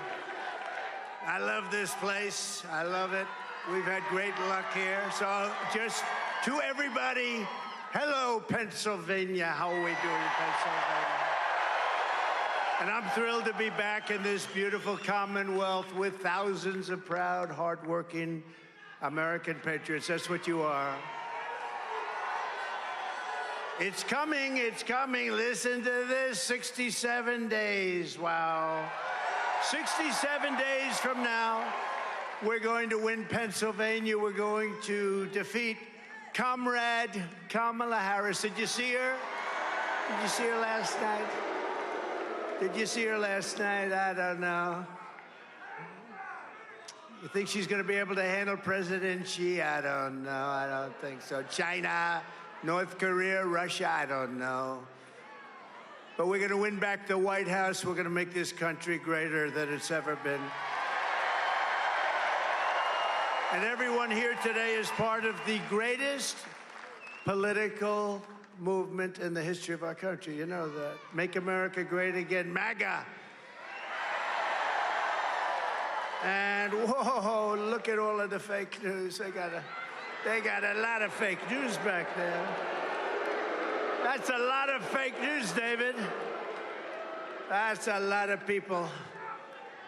Some I like, about 7%, and some I don't like. No, that's a lot, but you know, when I say the greatest political movement in the history of our country, if I say something even slightly wrong, they give me 12 Pinocchios, right? 12 Pinocchios. No, we can't say anything even a little bit wrong. I can't even joke. When I used to show Biden couldn't find the stairs off the stairway, they'd say, Trump couldn't find it. They'd say, they took it. And they would say, I couldn't. When different things, the worst thing you can do with them is sarcasm, because it doesn't work with the fake news. So we won't have any fun, but we will have fun. We're going to have a lot of fun. And I recognize you. How are you? And I recognize you. But no, it's amazing what we built all together and started 8 years ago, maybe a little before that, who knows? Probably started 40 years ago in our soul, but it started 8 years ago, and nobody would have thought anything like this could have happened. And it represents a tremendous piece of the Republican Party, and more importantly, it represents a tremendous piece of this country, tremendous piece, a lot more than 50%. Therefore, we have to get out and vote. This past week, I was honored to receive 2 endorsements of former Democrats for president, Tulsi Gabbard and Robert F. Kennedy, Jr. And they're both great people. They were Democrats, as you probably know, and they felt very strongly about the endorsement, and I feel very happy to get it. Every day we are welcoming more Republicans, independents, traditional Democrats, and old-fashioned liberals. You know, they don't use that term anymore. They use progressive. We don't use that term. We like liberal better. Progressive sounds so good. It sounds progressive. They're not progressive. They're the opposite. Together we're fighting to secure our borders, end the endless foreign wars, and defend the working people of America. And coming in, I heard some of the most beautiful speeches. I heard just beautiful, beautiful speeches. I want to thank all of the speakers that preceded me. Beautiful speeches. We're joining forces to defeat government corruption, restore free speech, and make America healthy again. We're going to make America healthy again, you know? We're a nation that is not doing well in a lot of ways, and we're not doing so well with health, but we're going to solve a lot of those problems, I think, over the next short period of time. A lot of it's common. A lot of that's common sense, too. It's all common sense when you get right down to it. But we're going to get toxic chemicals out of our environment, and we're going to get them out of our food supply. We're going to get them out of our bodies. We'll get them out of our body, right? Right? With victory this fall, we will enact this pro-family agenda, and we will bring back the American dream, bigger, better, and stronger than ever before. They never talk about the American dream.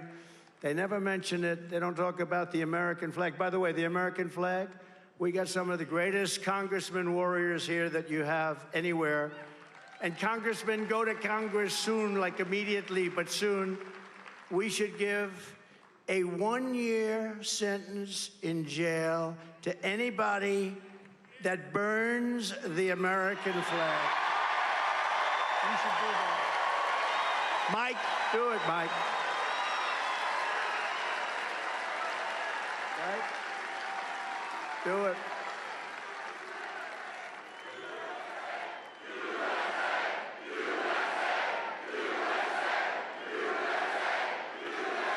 That looks so bad at the Democrat National. I always call it Democrat. You know, they want it to be called Democratic. I said, then change your name. They don't change their name. Sounds worse, so I use it. But at the Democrat National Convention, I watched those American flags burning all over the place. I think it's a disgrace. And they said it's unconstitutional to stop it. Like hell it is, okay? Like hell it is. It's not unconstitutional. It's like when I stopped the riots in Washington. They were taking down statues. They were having a lot of fun. They didn't know what they were doing, having a lot of fun. And I pulled out an old law from 1907, because we don't pass laws like that that are tough. And it said, if you touch a monument, if you touch it, even touch it against the will of authority, if you take it down, but if you even touch it, you go to jail for 10 years. And there's no 9 years and 5 months, it's 10 years. And so I signed it, I took it out, it was dusty. It was old and dusty. Hadn't been used in 78 years, I think they said. And I signed it, I announced it, and I watched about 10,000 asses I could watch from the back as they left town. They were all gone. I knew there was a problem when they started ripping down a statue of Abraham Lincoln. I said, they're going to take down the statue of Lincoln? I don't think so. We're not going to let that happen. And we've got to be tough, because if you see what's happening in Aurora, Colorado today, did you see that? Where Venezuelan gang members have taken over parts of the city. They've taken over apartment houses because these stupid people that we have leading our country are allowing these people, these criminals, to come into our country, and we're going to get them the hell out of here. And this is just the beginning. Wait till you see what happens. Wait till you see what they're doing.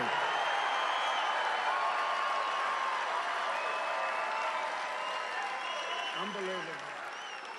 No, it's these congressmen, they're looking, they're just shaking their head. They can't believe it. They can't believe two things, actually.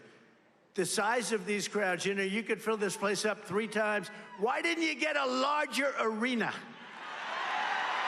Huh?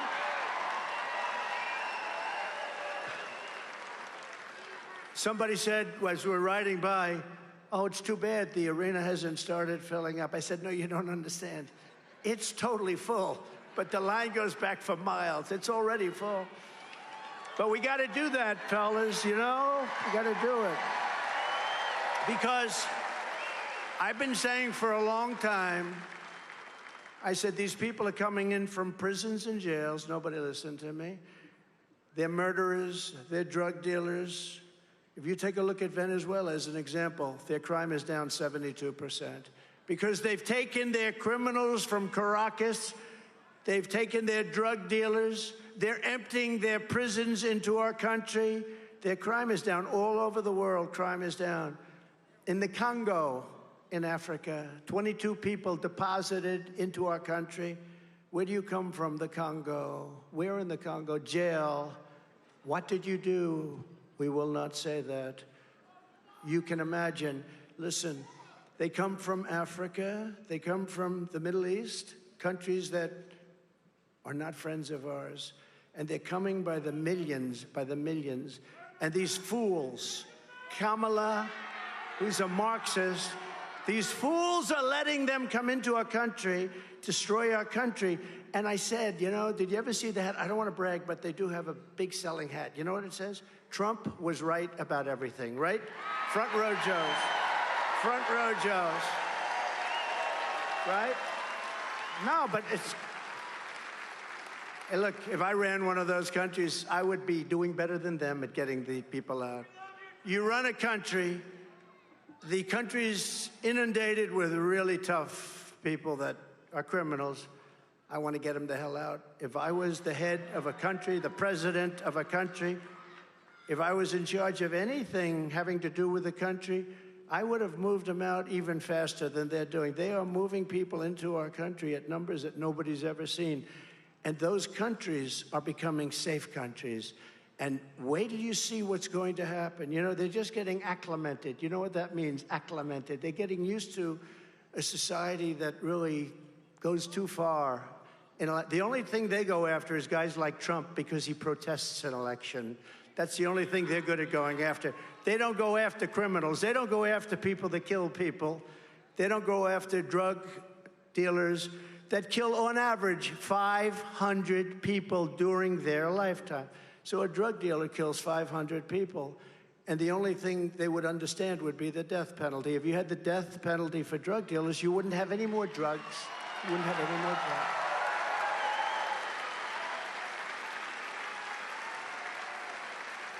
Instead, we formed blue ribbon committees made up of our great First Lady and lots of people, like Steve Witkoff, great developer in New York. But they don't do this for a living. The only thing they understand, I went to China, I saw President Xi, had a good relationship until COVID came in, then I broke it off. That was too much. But I said to him, and I had a great relationship with him, and I will again probably. But I said, do you have a drug problem? 1.4 billion people. No, no, no, we have no drug problem. Why don't you have a drug problem? Because we have the death penalty, he said, for drug dealers. If they sell drugs, they die, he said. So those people that sold drugs, they said, you know, let's go to another country. This is a little bit tough. But they do in many other countries. In countries where you have that, you don't have a drug problem. And we are becoming a drug-infested nation, whether you like it or not. We're becoming a drug-infested nation. So we better get our act together. You know, years ago, centuries ago, China was taken over numerous times by smaller nations, much smaller nations, because they were all drugged out from the opium fields and all of that. And then one of their very powerful leaders said no more, and they ended it. And we're going to have to end it too, because we're really a country that is, we're a failing nation in a lot of ways. What they've done to our country is incredible. What is Kamala, who's a total lightweight. Did you see her on television last night? This is going to be the president. This is going to be the president of our country? I don't think so. Sitting propped up in a desk with this guy, this Tampon Tim.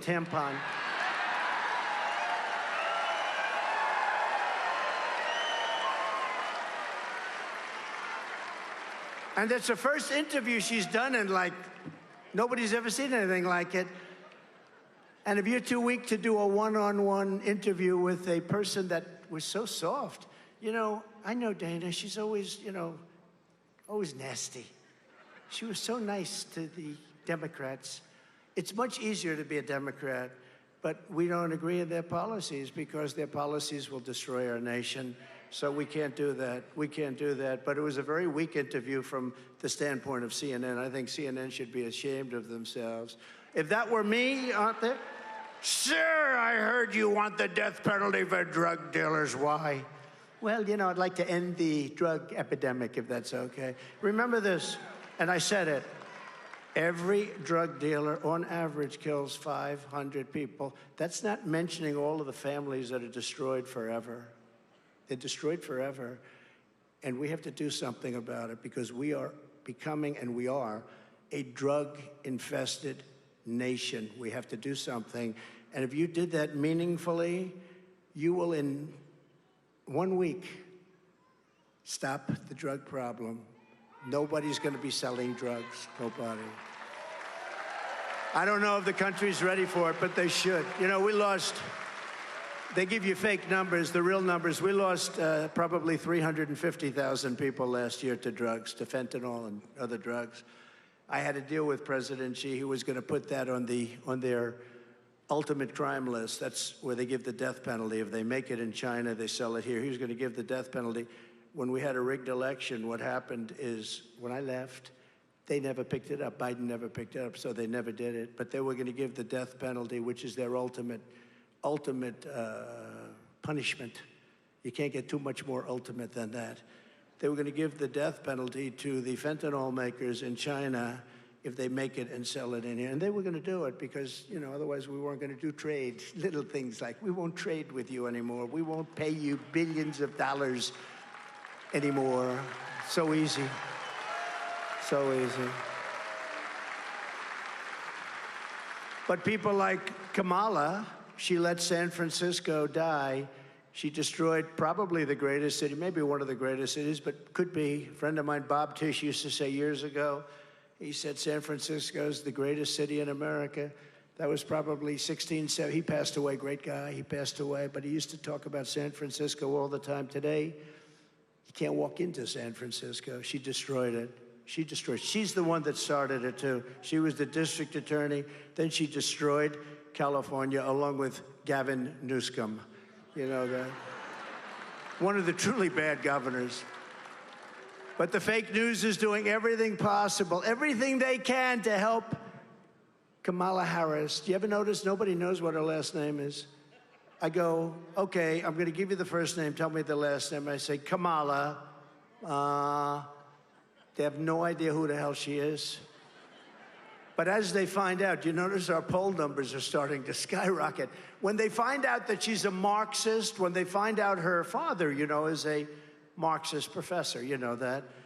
When they find out that she was the one that destroyed California and San Francisco a long time ago, you can't have this. Look, we have to put our country back into shape. Somebody said, women don't like Donald Trump. I said, I think that's wrong. I think they love me. I love them. I love them. Speaking of them, North Carolina, these women, this is number 227 rally. And they've been to some other than rallies. 220. They're wealthy as hell. Look at them. They've got nothing but cash. Their husbands are great. But they allow them to go all over the country. They follow me all over the country. We have front row Joes over here. We got the women from North Carolina. Look at them. And no, but they're great patriots. They're great patriots. And, you know, I spoke to the husbands one time. I say, how do you put up with this? Your husbands, your wives are traveling all over the place. Do you mind? We trust our wives, sir. We trust them implicitly. I said, well, you have great wives, let me tell you, but they've traveled, I think it's like 228, something like that. But it is beautiful to have you here. We love to have you here. Always perfectly coiffed. They're always perfectly coiffed, right? They're beautiful. They're great women, and we appreciate their being here. We appreciate you guys being here. You were here in Butler. They were there in Butler. I remember they were standing there in the front row Joes. You know what? They get here like 3 days early. They wait around for 3 days, 4 days.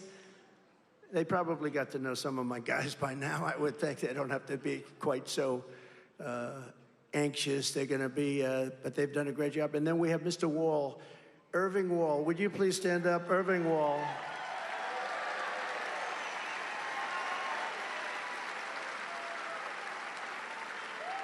He is a great guy, and he was there for Butler too, wasn't he? He was there, I saw him there, but he's been to many shows. How many shows have you been to? He's lost track, I agree. I agree, but I appreciate it. We appreciate it. The whole place appreciates it. Ultimately, they're patriots. It's not about me. These are incredible patriots. These ladies are incredible patriots. So I just want to thank you. Incredible. But to show you how bad the fake news is, some of the Gold Star families, you probably read this over the last couple of days, and you know, a lot of people say, sir, don't hit down on them, the fake news. Don't hit down, sir, don't even mention. I said, should I mention it? Don't hit down. Well, but it became sort of a story. So I always like to mention it. Because if you don't mention it, our supporters don't really know what to believe, and they sort of believe this stuff. So the Gold Star families and incredible people, and I got to know them because the 13 families who were, as you know, lost a loved one in Afghanistan so needlessly because we have an incompetent president and vice president, grossly incompetent, and we had Milley and these incompetent generals that should have been fired immediately. Not one person was fired over Afghanistan. And by the way, Russia saw that, they went into Ukraine because they said, I had no idea that the United States was so stupid. So, and you know, when I was running that, I spoke to the leader of the Taliban. They run the whole deal. And I said, Abdul, don't even think, don't do it, Abdul, don't do it, because they were killing our people. And they were really killing them previous to me and Obama. They were killing them in the Obama administration and with Biden.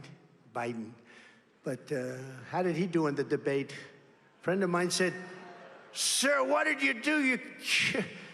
I said, how good was I tonight? Sir, you probably got him thrown out. Now you're going to have to run against somebody new. I said, I don't care. I have to do what I have to do. We have to do what we have to do, right?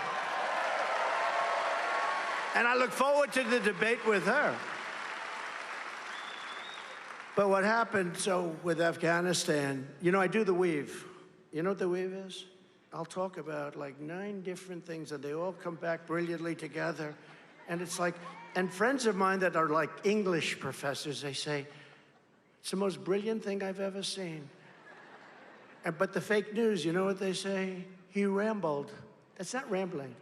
When you have, what you do is you get off a subject to mention another little tidbit, then you get back onto the subject, and you go through this, and you do it for 2 hours, and you don't even mispronounce one word.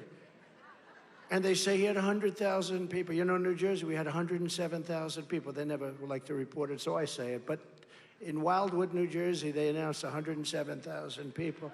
And then they say, well, look at this. I mean, if you gave me a big arena, we would have said 45,000 people or something. But it is rather brilliant. But they say, yes, you rambled, but in Afghanistan.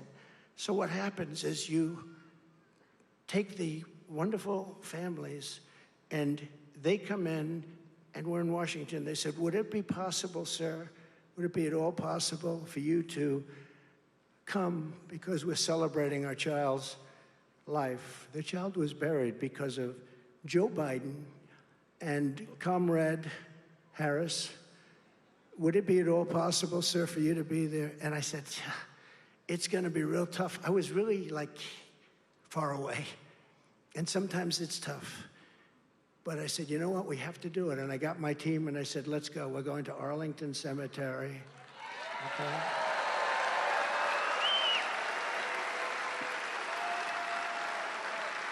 I said, we're going to Arlington. Because, again, I got to know these people. Because, honestly, they would send me death certificates of their child. They said, sir, would you sign it? Please sign it. We refuse to accept his name on this death certificate. They said he killed our child. And, honestly, the incompetence killed their children.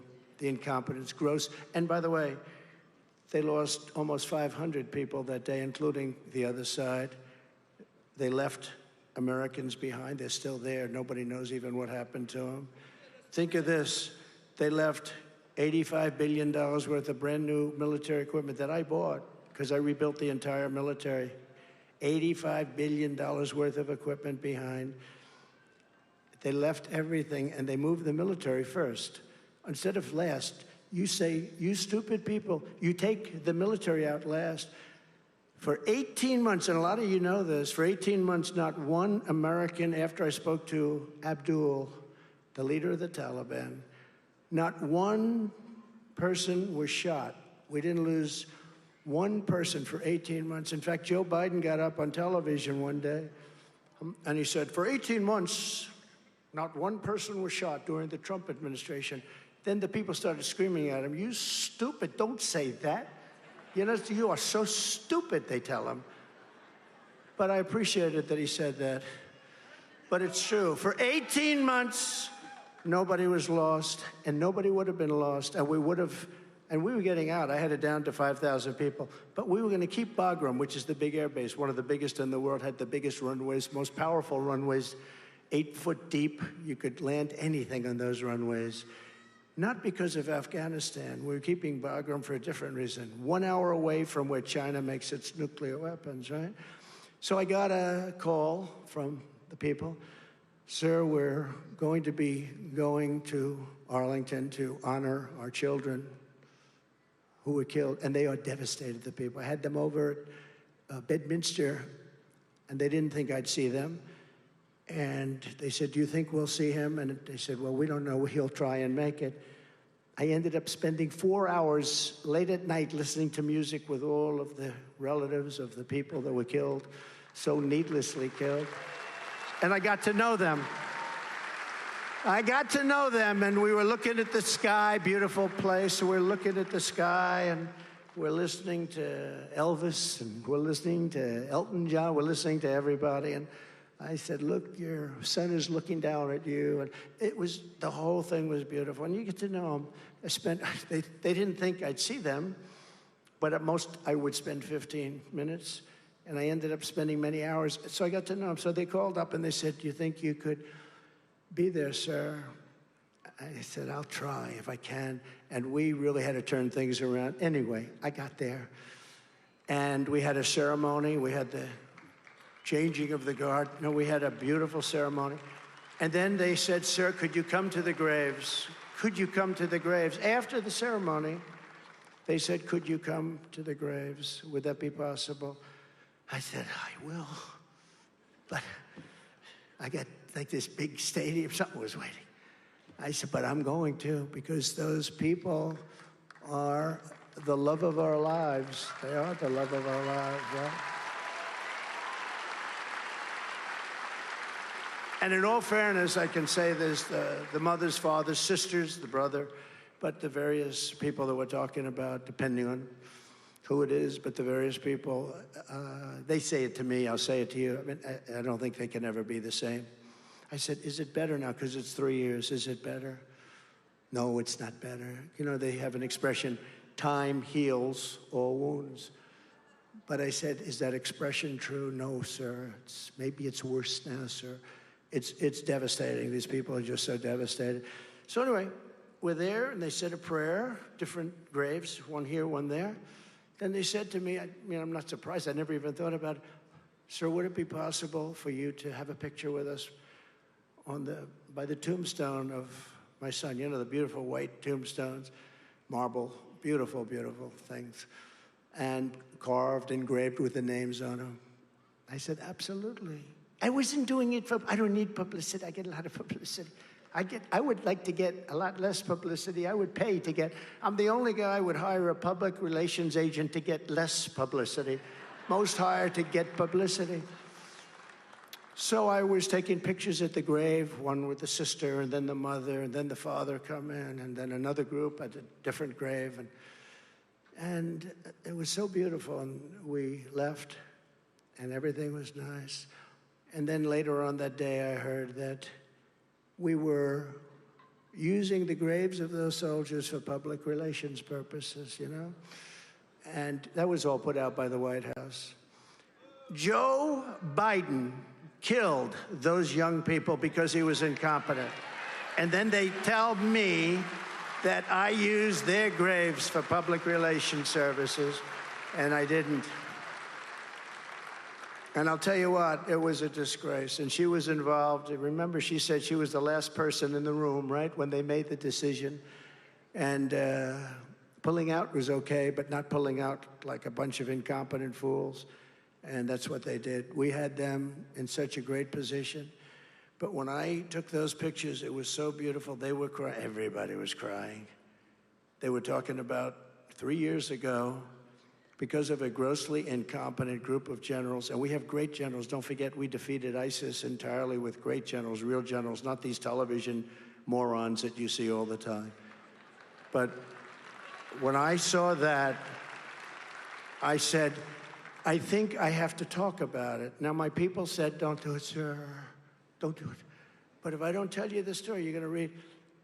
It was front page of the Washington Post, which has lost approximately 57% of their readers over the last 3 years. It was a story in the New York Times, which is losing reader after reader. I'm happy about that. I have to be happy because they truly are the enemy of the people. They are the enemy of the people. They tell false stories about me. That's all they do is they write false stories. They're incapable. I could do the greatest thing. I got to tell you, I ran for office, and they were covering it viciously, but it was front page every day, and then I won. I beat everybody, and I had a story on page 17. So I won, David, and my story was on page 17, but I was always at page 1 when I made a little speech or something. It's that's why they call it the fake news media. It's desperately trying to hide Kamala's failures and extremism from the public. They don't want the people to know how unfit she is to serve. She's unfit to serve. Everything she touches, she ruins. Just to finish this, I love those people. I'm so happy they took pictures of me and them and the tombstone and their lovely son or daughter. There was a daughter, too. And an incredible daughter, frankly. I've almost gotten to know them, even though I never met them, but I know everything about them. The mother would walk up and say, sir, may I tell you about my boy? You know, he was a football player. And he could throw the ball so far. He played quarterback, sir. And one day, and I realized that she's telling me a story and crying about her son who's now in a grave because of Biden and Kamala. And I listened to that whole story, how the ball was caught, how the ball was thrown, how the team did, the season the team had, and I let her talk. And then these people accused me of doing this for public relations reasons. And the fact that we even got there, so I just want to, and they were so good, they said, how dare they do that? We asked him, they did ask me. And you know, they actually came to my defense. It's nice, because sometimes that doesn't happen too. But they really did. They said, we asked him to be here, and we want him to be there always. And I just think that's great. And we love you all. Thank you. But I wrote for this particular group, you know, because this is, you know, she's anti-fracking, she's anti-everything, this Pennsylvania. And I said, do me a favor, make a little reel of Kamala Harris has no right being here. She got no votes. She ran. She was one of 22 people that ran. She was the first one to quit. She never made it to Iowa in the primaries, the first state. She was nasty to Biden. She called him a racist and everything else. You know, she'll probably call me a racist in a week from now, week and a half. I look forward to that debate very much. But she called him a racist, remember the school bus. All she can do, she can memorize a little bit, not a lot, but she memorized a little story about a girl taking a bus. And she used it on Biden. And so when Biden picked her, I was shocked because nobody treated him so badly as her. But let's take a look at the real Kamala Harris. Yeah, I am a radical. We need to get radical about what we are doing and take it seriously. As President of the United States, I am prepared to get rid of the filibuster to pass a Green New Deal. There's no question I'm in favor of banning fracking. We have to have a buyback program, and I support a mandatory buyback program. I believe it will totally eliminate private insurance. Let's eliminate all of that. But would you support changing the dietary guidelines? Yes. You know, the food pyramid. What people yes. To reduce red meat specifically. Yes, I would. Raise your hand if your government plan would provide coverage for undocumented immigrants. Where do you stand on defund the police? This whole movement is about rightly saying we need to take a look at these budgets. Harris asserted that ICE is perceived as the modern-day Ku Klux Klan. Are you aware that there's a perception? I see no. Are you aware that there's a perception? That puts ICE in the same category as the KKK. Is that what you're asking me? I see no parallel. I'm not finished. I see none. And yeah, I am a radical. We need to get radical about what we are doing.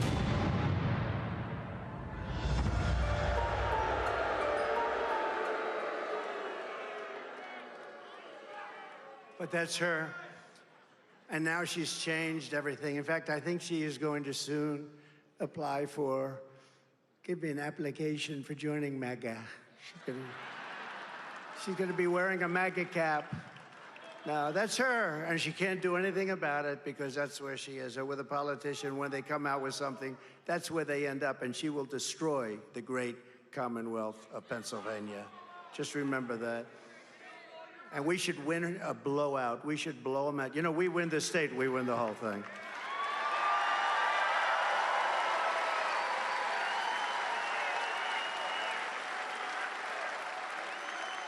And we won it in 2016, and we did much better in 2020. You know that, much better.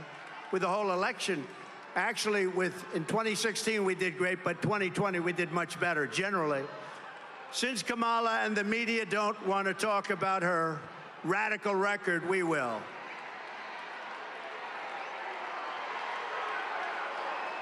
Beautiful.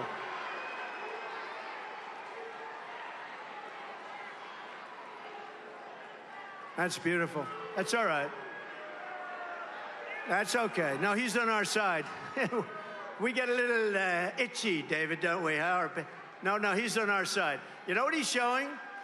At Butler, an amazing thing happened. You had two American flags very far apart, held up, I think, by different cranes. They were very big flags, beautiful flags, and they were waving. And as that horrible event was taking place, the wind blew the flags together, and they formed a perfect angel. I don't know if we have it, but it was a perfect angel was formed. I'll tell you, a lot of things happened. If we have it, put it up. If we don't have it, that's all right. That's it. That's it. That's it. He had the angel. He held up the angel, and our people went after him. No, he's on our side. He's on our side. Thank you very much. It's very nice. I've never seen banners so beautiful, right? No, he's on our side. I mean, the problem is if he was on our side, you know, we can have 35, 40,000 people trying to get in. And if one person stands up and says, I don't like you, Trump, it becomes a headline. Major problems, right? No, but he is on our side. Thank you very much. That's nice. For nearly 4 years, Comrade Kamala Harris has overseen a nation-wrecking border division, flooding our communities with 20 or 21 million, and it could be much more than that. And don't listen to 15 and 16. You're way gone. Those days are gone. 20 million illegal aliens from 158 different countries as of now.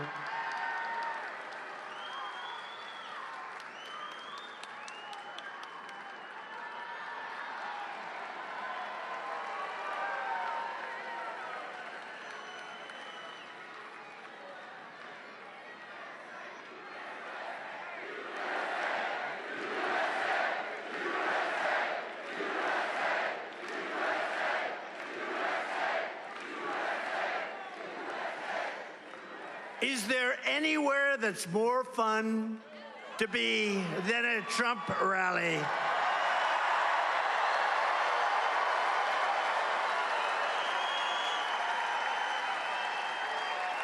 Right? There's nowhere. There's nowhere. It's nice Friday. You know what? And we have plenty of time. Friday afternoon. Steve is here. David's here. All my friends are here. We have the best son in the world here. But all my friends are here, and let's just take our time and have a good time, right? Or should I hurry it up? Should we give you the short version or the longer version? Harris lost. Listen to these numbers, though. Seriously, if this were a Republican, they'd be stringing them up. Now listen to this number, because you have to understand what it means. 325,000 children have been lost. They've been allowed to be trafficked all across our borders. She flew in illegal aliens by the hundreds of thousands, and many of these were young children. But we have no idea where, think of the number, 325,000 children are missing. Many are dead. Many are involved in sex operations. Many are working as slaves in different parts of probably this country and probably many others. But she was the border czar. Now she says, I wasn't the border czar. But she was. It was headlines, border czar, border czar. But now she doesn't want that term. But whether she was a border czar or not, she was in charge of the border. 325,000 children are missing. She created a fast pass entry program to speed the admission of illegals into all of our ports of entry. And remember when they said, no, we're gonna, oh, now they have a new line. We created a strong border. No. They keep saying it over and over. The worst border in history. But they think if they keep saying it over and over, most people aren't like us. They're not that, they drive a cab. They're carpenters, they're electricians, they're accountants, they're lawyers. They're not like into it other than they like Trump. They like our policies, because it's not about me. This is not about me. I had a nice life. You can ask my friend. I had the greatest life. I could go to the most beautiful places, look at the most beautiful oceans in the world. Instead, here we are, and I'm happy as hell to be with you because I like it much better. I like this much better.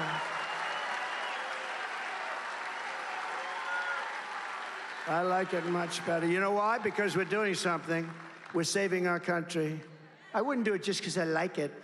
We're saving our country. Our country needs saving. We're a failing nation, in case you have any question. We're a sadly failing nation, and we're going to make America great again. It's very simple. So we're a failing nation. We're going to make America great again. And I think we have a chance to make America greater than ever before. And remember this, if we don't do it this time, you're never going to have another crack at it. November 5th is the single most important day in the history of our country. I believe that with all my heart, because our country's going bad. And Kamala vowed to grant, remember, mass amnesty and citizenship to all of the millions of illegals that she let in, which will obliterate Medicare and obliterate your Social Security for seniors. You will not have any Social Security, and you're not going to have Medicare. The whole country is going bad. And no country, no matter who it was, no matter which country it was, no country could withstand this onslaught. No country could withstand this. And a lot of these people, remember, these are rough people. The only thing good about it is they make our gangs and they make our bad ones look like nice people by comparison. We have bad ones too, but compared to the people that are coming into our country, our criminals are very, very nice. These are really tough ones. They come from prisons. Remember that. Many of them come from prisons, and they let them out of the prisons. Why should they keep them when the stupid United States will take care of their situation? Remember that. And this is what you're voting on, by the way, at the end of September, much before November 5th. I always use the term November 5th, but I'm talking about, because today we vote 2 months early. We vote after early. Nobody knows what the hell we're doing. The elections are so screwed up. We have to get back in, and we have to change it all. We want to go to paper ballots. We want to go to same-day voting. We want to go to citizenship papers, and we want to go to voter ID. It's very simple.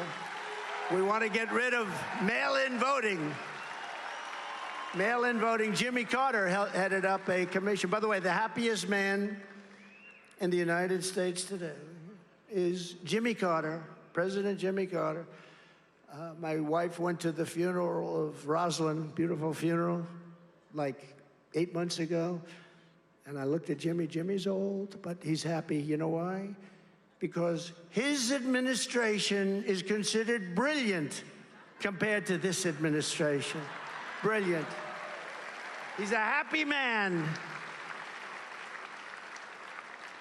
But Kamala called for the abolishing of ICE. Great patriots, tough as hell. Some of my friends are sitting right here. They're some of the toughest human beings I've ever met. They're not tough enough to be in ICE. They won't do it. These guys, they see a pack of MS-13 thugs that love knives. They love cutting people up better than guns because it's more painful. They killed 2 young girls in Long Island not so long ago. 16 years old, they were walking to school. They cut them up into pieces. They cut them up into pieces.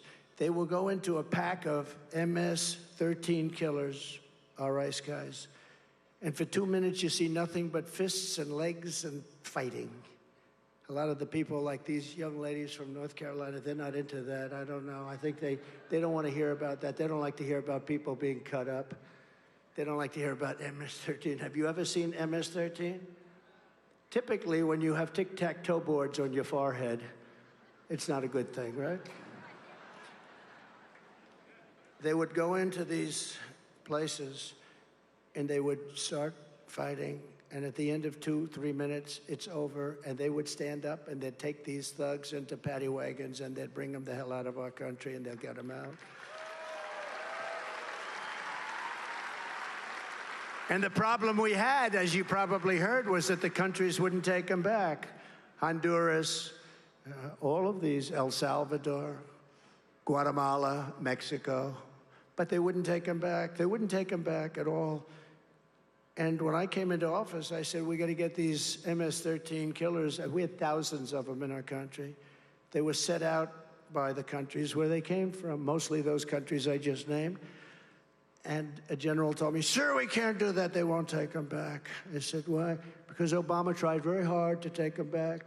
Barack Hussein Obama. Has anybody ever heard of Barack Hussein Obama? Remember Rush Limbaugh? Barack Hussein Obama. Rush, the great Rush Limbaugh, right? We miss Rush. We miss him. But they wouldn't take him back, and the general said, sir, they won't take him back. They put planes on the runway when we're about to fly in. They'll take their commercial jets, put them on the runway so he couldn't land. They'd stop up all the buses. So they'd bring him there, and they'd have to turn around. Couldn't get him in. This for years. I said, General, how much money do we pay them in aid every year? Sir, I'll find out. So he comes in to find. So we give them $750 million a year. By the way, sounds like a lot. That's peanuts compared to what we give them. But it's still a lot of money. Sir, we give them $750 million. Okay, you let them know that effective immediately, they're no longer getting any foreign aid. They're no longer getting no help. No more help. So the time went by, and I came into the office the following morning, nice and early, which I do. And what happened was very amazing. All three countries, these three countries, called me, the heads of the countries. Sir, there seems to be a problem. What? Is there anything I can help you with? I heard you're very disturbed about us. Yeah, you're sending over in the caravans your thugs, your killers, and your MS-13 gang members, and you're not letting them come back into your country, and we're bringing them back. If we have to do, I don't give a crap what we have to do, we're bringing them back. Sure, please, sir.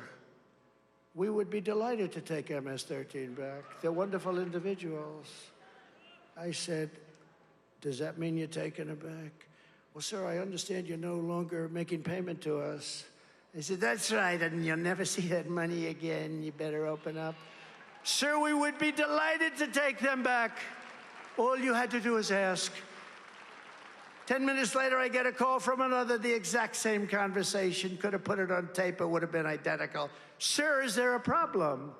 Yeah, you're not taking your criminals back that you sent into our country. We would be delighted to do so.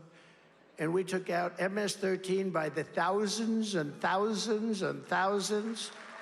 And now they're probably all coming back through this weak and pathetic administration that we have. Kamala has provided deportation immunity to the vast majority of criminal aliens. Immunity meaning you can't get them out. Living inside the United States, she's importing MS-13 gang members back into our country. Nothing's going to happen good with MS-13 gang members. And they're going into our high schools, and they're going to class in the high schools, and they're accosting our kids. They're rough kids. These are rough ones. We are being conquered in a certain way from within. If you think about it, like in Colorado today, Aurora, they're taking over the city. They're taking over. They're going in with these massive guns, AK-47s and others, AR-15s, have you ever heard of that one? But they're going in and they're taking over our cities. You watch what's going to happen. We have hundreds of thousands of these people in certain of our cities. And if you think they're going to behave, they're not going to behave. These are rough people. These people came from rough places. And they're just sort of getting acclimated now, right? They're getting acclimated. And now they're finding out, gee, we're not allowed to, the police aren't allowed to talk rough to you, or the police gets arrested. I mean, if the police people do their job, they end up losing their pension, they end up losing their families, they end up losing their house, their car. And they're learning this, these guys. And wait till you see what's going to happen. But it's already been happening. They've killed many, many people in our country. I was at the border last week, and I was with the parents and other family members of some of the young kids that got killed, viciously, violently killed by illegal immigrants coming into our country. We can't have this. It's just our country. It's not sustainable. Our country's going to fail. These people are stupid people that are running our country. They don't have any common sense. They believe in an ideology. And if you look at Kamala and you look at what she's done to every place she's touched has turned to shit. Every single place she's touched. Have to say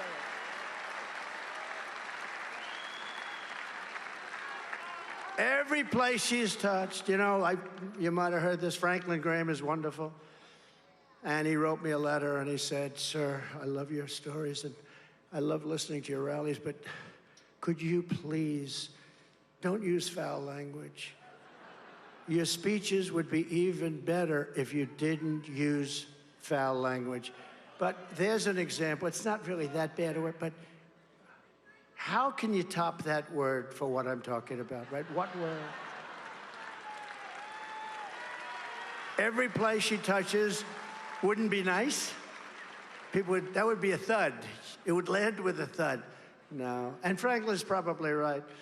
I'm not sure I agree with him, but he's a great guy, actually. But he did say that to me. He said, "Please don't." And so I try and avoid it. My wife also, she says, "Please don't use foul language."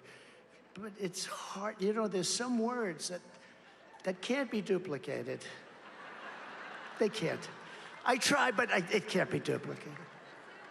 Comrade Kamala launched a radical left war on Pennsylvania energy that will destroy the economy of your state. On Kamala's first day in office, she shut down the Keystone Pipeline, which I approved. She shut down drilling on all federal land. She re-entered the disastrous Paris Climate Accord.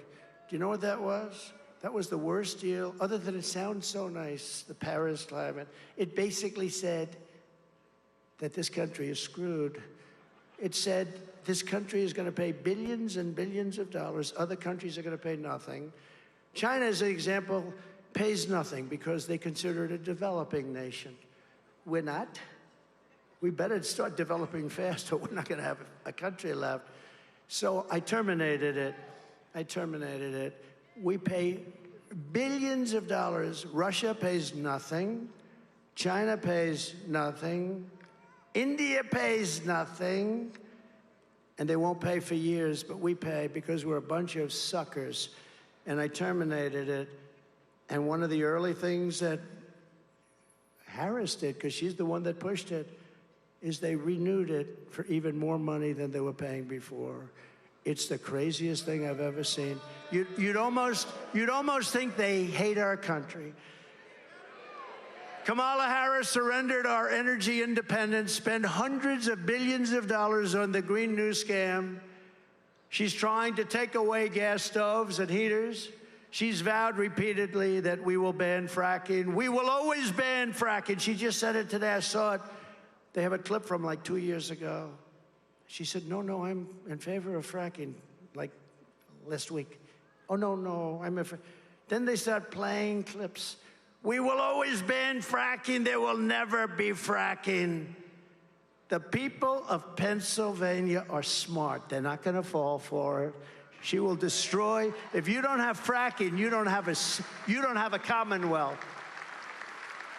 She also imposed a crippling natural gas export ban on Pennsylvania oil and gas, another catastrophe for your state. And this is all stuff that she's done. And I want to call up, I'm flying in with some friends on a very nice plane. It has a very nice television. And I'm watching RSBN, and I'm watching Fox, and I'm watching a lot of them. RSBN, by the way, how good is RSBN? They do a good job. So beautiful. It's like it's the Super Bowl every time we do a rally, right? They do a great job. Thank you, RSBN. Where are you back there, RSBN? Thank you. Wow, what a job. What a job you do. But we were watching, actually, RSBN, and there was a man there named Mark Caskey, the founder of Steel Nation, and he made the greatest speech. And it wasn't necessarily a Winston Churchill type speech, because Winston didn't wear a pith helmet, and Winston's hair wasn't quite as long as Mark's hair. And Winston was brought up in the Oxford tradition, but it was actually just as good. he actually gave me ideas. I thought I was the one that was exposing how bad it's going to be in Pennsylvania and our country if we stop doing the fossil fuel thing. Because, you know, in Germany they stopped, and the country was ready to go down the tubes. Now they're building a coal plant a week. A coal plant a week. And Angela is no longer with us. She's no longer with us. But where is Mark Caskey? Is he still around? Oh, look at him right here. Oh, he's probably shocked. I don't know who the hell he is, but you gave the greatest.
In Europe right now is a shame to even think about EVs here in America when the technology's not there. We would have to cover 2/3 of America with solar panels to power this great country of ours. We have the Marcellus Shale right below our feet in West Virginia, Ohio, Pennsylvania, and New York, but New York's not bright enough to take advantage of it. That Cuomo family kind of shut that down a while ago, President. We were on stage with President Trump in 2019 at the convention center in Pittsburgh. We're going to have better results this year, but the people behind me, let's stick together, all the oil and gas and coal workers, nuclear workers, power plant workers. Let's put Mr. Trump, President Trump, over the line.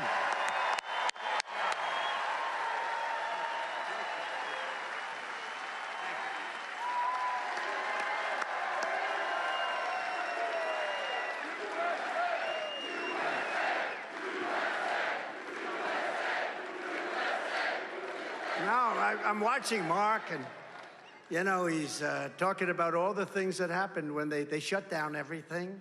They then closed up Keystone XL. People forget. I had it approved. I approved it. It wasn't going to happen. Billions of dollars had been spent. I approved it. They came in. They shut it down. The only one they didn't shut down was the Russian pipeline going through Europe, right? Nord Stream 2. Nobody ever heard of Nord Stream 2, Mark, until I came along, right? Russia was building the biggest pipeline in the world, going to Germany and various other countries in Europe. Countries that we defend against Russia. Think of this. So we defend them against Russia with NATO. We pay billions and billions, far more than we're supposed to be paying, because they had a lot of people that were delinquent. But after I got finished, they paid, you know? They all paid. They said, would you defend us if we don't pay? I said, no. They all paid. Took about, Obama used to come in, make a speech and leave. Bush came in, made a speech and left. And you know, remember this. Under Bush, Putin took a lot of land. Under Obama, Putin took a lot of land.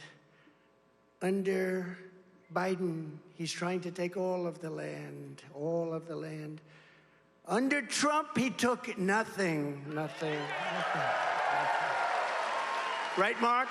He took nothing. But Mark said, and I said, write this down. Mark, do you have a copy of that speech, please? It's much easier. Just give me a copy. But no, he named like 6 things that happened immediately. But one of them was so big because the Keystone XL pipeline was a big deal, and that was going to bring a lot of oil in, and it was going to go in. You know, pipelines underground is safer than trucks, I guess, right? And a lot more efficient. It was a big deal, and I approved it, and this guy came in and he immediately dropped it. But you know what? He did approve Nord Stream. Now, I shut down Nord Stream. Russia was upset with me. Putin said, you know, if you're supposed to be my friend, I'd hate like hell to see you as my enemy. I closed the biggest deal they've ever done. It was shut. And then this guy came in who's got a low IQ, very, very low. Now he's got maybe no IQ. You have to check it out. And he immediately, the first thing he did was approve the Nord Stream pipeline. And then they'd say, Mr. Congressman, oh, look who we have. Byron, stand up, please.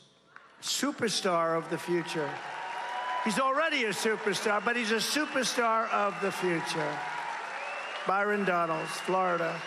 Wow, that's nice to have you here. That's good. He's great. He's great. He knows exactly what I'm talking about. That one is smart. You have smart ones and you have some that aren't quite so good. But we have a group of people that are really great. But so I stopped Nord Stream 2, stopped it cold, wasn't going to happen. This guy comes in, he approves it. Then they say, oh, Trump was nice to Russia. I wasn't nice to Russia. But you know what? Getting along with Russia is a good thing, not a bad thing. Remember that. Getting along with these people is a good thing, not a bad thing. It's a smart thing to do. I got along with Kim Jong-un of North Korea. Remember, I walked over the first person to ever walk over from this country, and we also looked at his nuclear capability. It's very substantial. No, getting along is a good thing. It's not a bad thing. The fake news would say, he likes Putin or Putin likes him. Let me tell you, they said, President Xi likes Trump. That's a good thing, not a bad thing. But we were tough with China, too. We took in hundreds of billions of dollars worth of taxes and tariffs. No other president took in 10 cents. When we win on day one, I will tell Pennsylvania to drill, baby, drill. We're going to drill, baby, drill.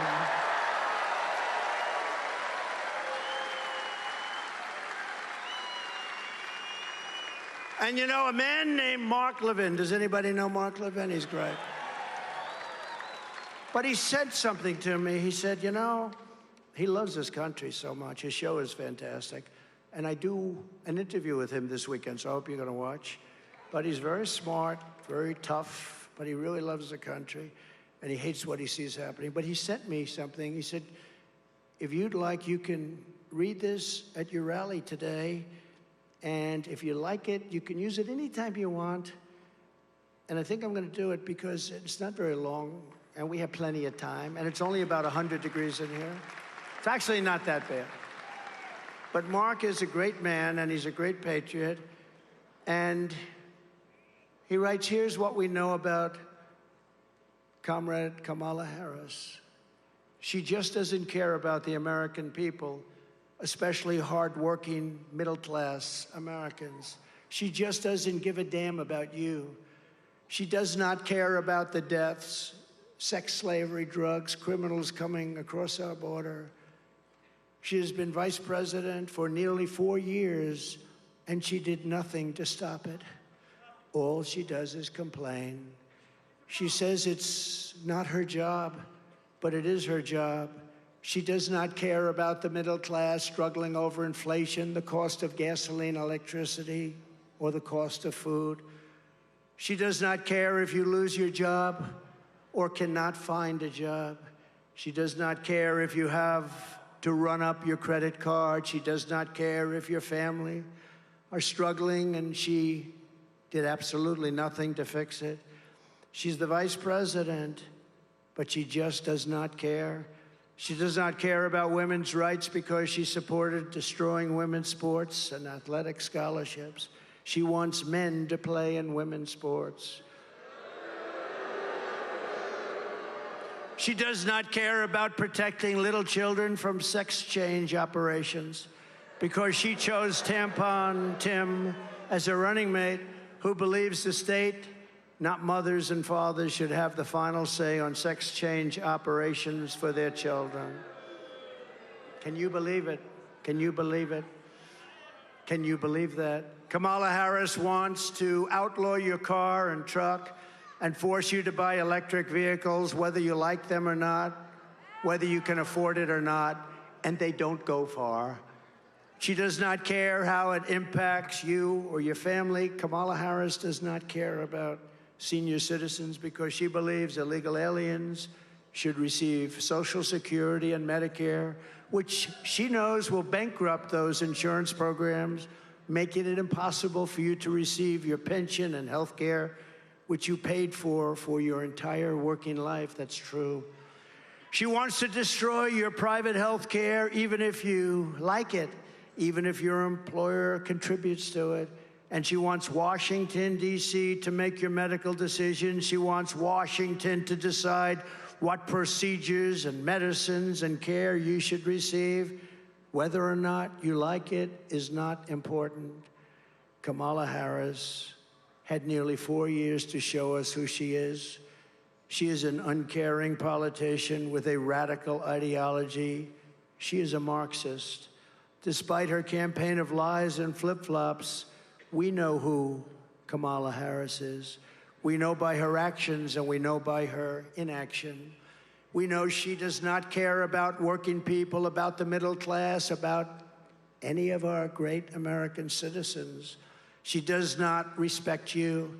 Ask the families of the 13 service member heroes who died during the surrender of Afghanistan if Kamala Harris cares about our young people. Just ask them that question. Does she care about our military? The answer is no. Ask the cops in the street trying to protect you from murderers, rapists, and thugs if Kamala Harris cares about law-abiding citizens. Ask the families of women raped and murdered by illegal aliens and the teenagers cut to shreds by gangs from El Salvador and Venezuela if Kamala Harris cares about you. Harris has opposed school choice for poor inner-city kids. She's opposed police in schools to protect your children. And she's defended stocking school library shelves with filthy graphic books.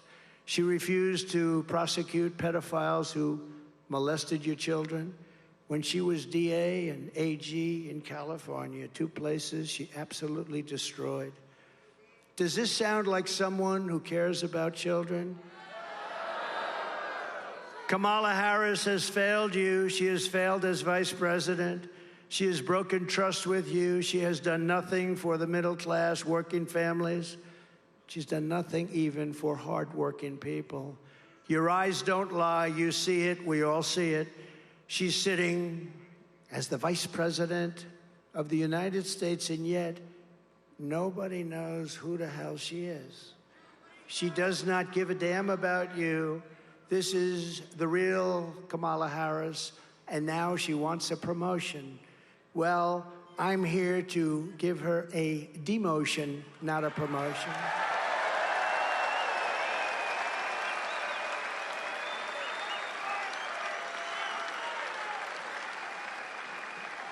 She can hide and she can lie all the way through, and with her surrogates and the corrupt media. But the truth is coming out. Right now, it's already coming out much faster than I thought. The American people are smart. They will not be manipulated by Hollywood, the fake news media, and all of the advertising. And you deserve a president who respects you, talks to you, who levels with you, and who always has your best interests at heart. This November, we are going to tell Harris that we've had enough, that we can't take it anymore. You've done a terrible job. Kamala, you're fired. Get out. Get out.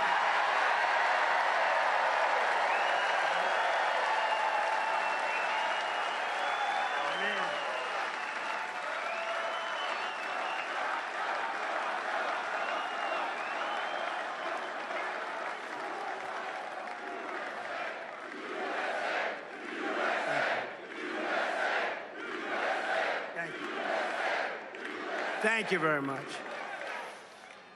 We're pleased to be joined today by some warriors. We want warriors. That's what we need.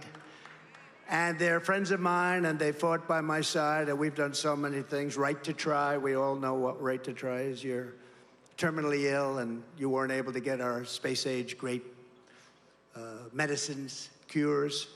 And we got the right to get it done. They tried for 50 years to try and get it done. They never got it done. We got it done. Got it done with the help of these people. And so many other things that we did, rebuilding our military, building the wall. We built hundreds of miles of wall. These people are great people, and some of the best of them are representing the great Commonwealth of Pennsylvania. Representatives Dan Muser. Dan, thank you. What a job he does. Handsome devil, too. He's a handsome devil. Thank you, Dan. Guy Ressenthaler. Guy Rethenschaller. What? That's the toughest name in all of show business. Thank you, Guy. That's a great job. Lloyd Smucker. Lloyd, thank you very much. Thank you very much. Thank you, Lloyd. John Joyce. I saw him take the jacket off. That was quite a scene. That was quite a scene. Byron Donalds from Florida, who you met. The winner and a star. And a man who, right from the beginning, was with me. He's a tough guy, too. He used to sit outside. It was like 10 degrees below zero, and he wouldn't wear even an undershirt. And he's not that pretty to look at, I'll be honest. But he's a tough cookie, and the people of the state, of the Commonwealth, they really love him. He's a fantastic American, fights like hell for everything that's good. Congressman Mike Kelly. Right? How's that? Good job for you? Thanks, Mike. Good job, Mike. Today he's wearing a shirt. I don't want to see him without a shirt. Ambassador Carla Sands, who did a fantastic job a little while ago, and she was a great ambassador. Thank you, Carla. Beautiful job today. The mayor of Slippery Rock, John David Longo. John. Thank you. Thank you, John. Great job. And the man who's going to defeat your terrible Senator Bob Casey. Bob Casey, by the way, just say, look, I don't want to spend. Nobody knows who the hell he is. His father was there a long time. He's there a long time. They're tough to beat. You know, I was telling them, they are tough to beat. But this guy's a hero. He's a star. He was a brilliant student. Everything he ever did, he went to Wall Street. He became like one of the biggest people. And I know I just see it. Some of these guys, they've been there for years and years, and I'm not knocking them. They're survivors. What they are is survivors more than anything else. But this guy is an outstanding person. This guy is not a survivor. He's somebody that can really turn the country around and somebody that we need. And maybe I'd like to have him come up and say a few words. Dave McCormick, please. Come on up, Dave.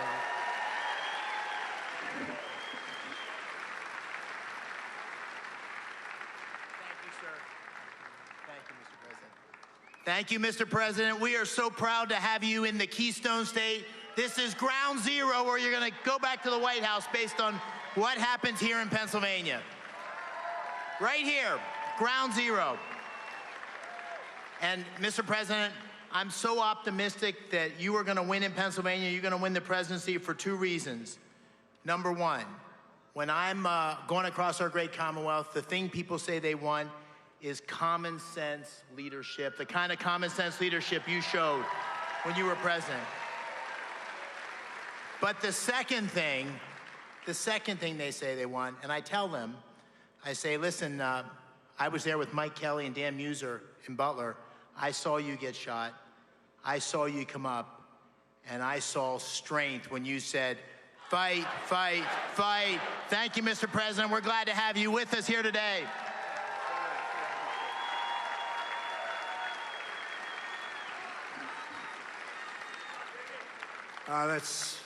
He was there, by the way. He had just left the stage, actually.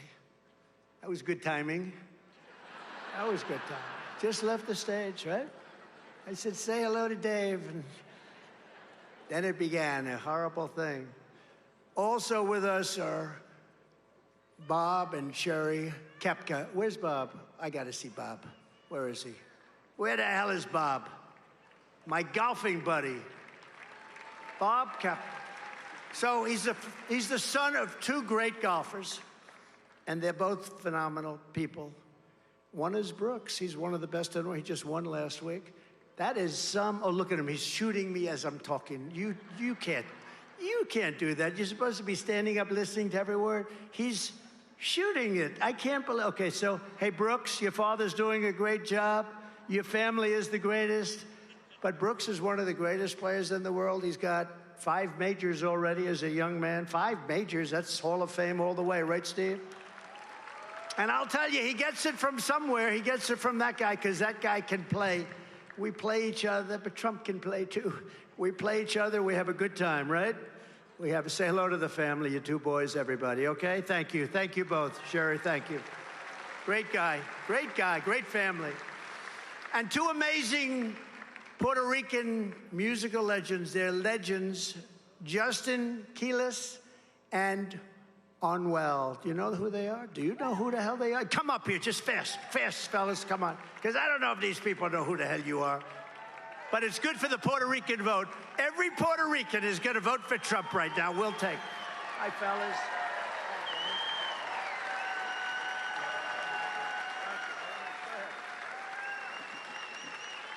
Thank you, Mr. President, for having us here. For me, it's a real blessing to be here.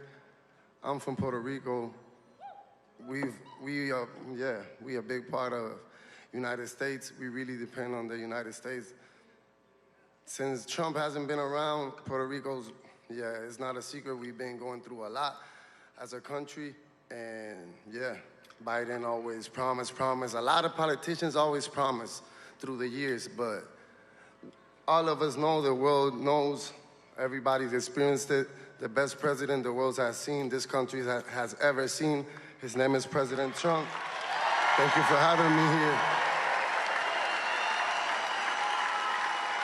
To all my Puerto Ricans, let's stay united. Let's vote for Trump. I personally spoke with him. He wants to help Puerto Rico grow and succeed as a country. So let's stand out tall and united. And we all want to remember that. He wants to keep helping Latinos in the U.S. Let's do things the right way, and let's keep growing. Let's keep growing as a family, and let's make America great again. God bless y'all. I'll also say a few words here. Mr. President, I'm beyond honored being here with you today.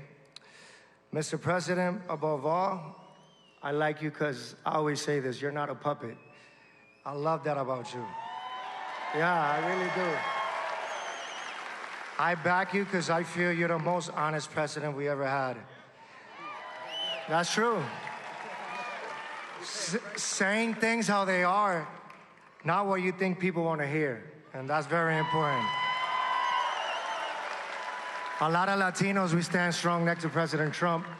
A lot of Latinos, we love you as well. Thank you for sharing with us back there that how important building back Puerto Rico is. And not only building up Puerto Rico, but let's make America great again. Let's go.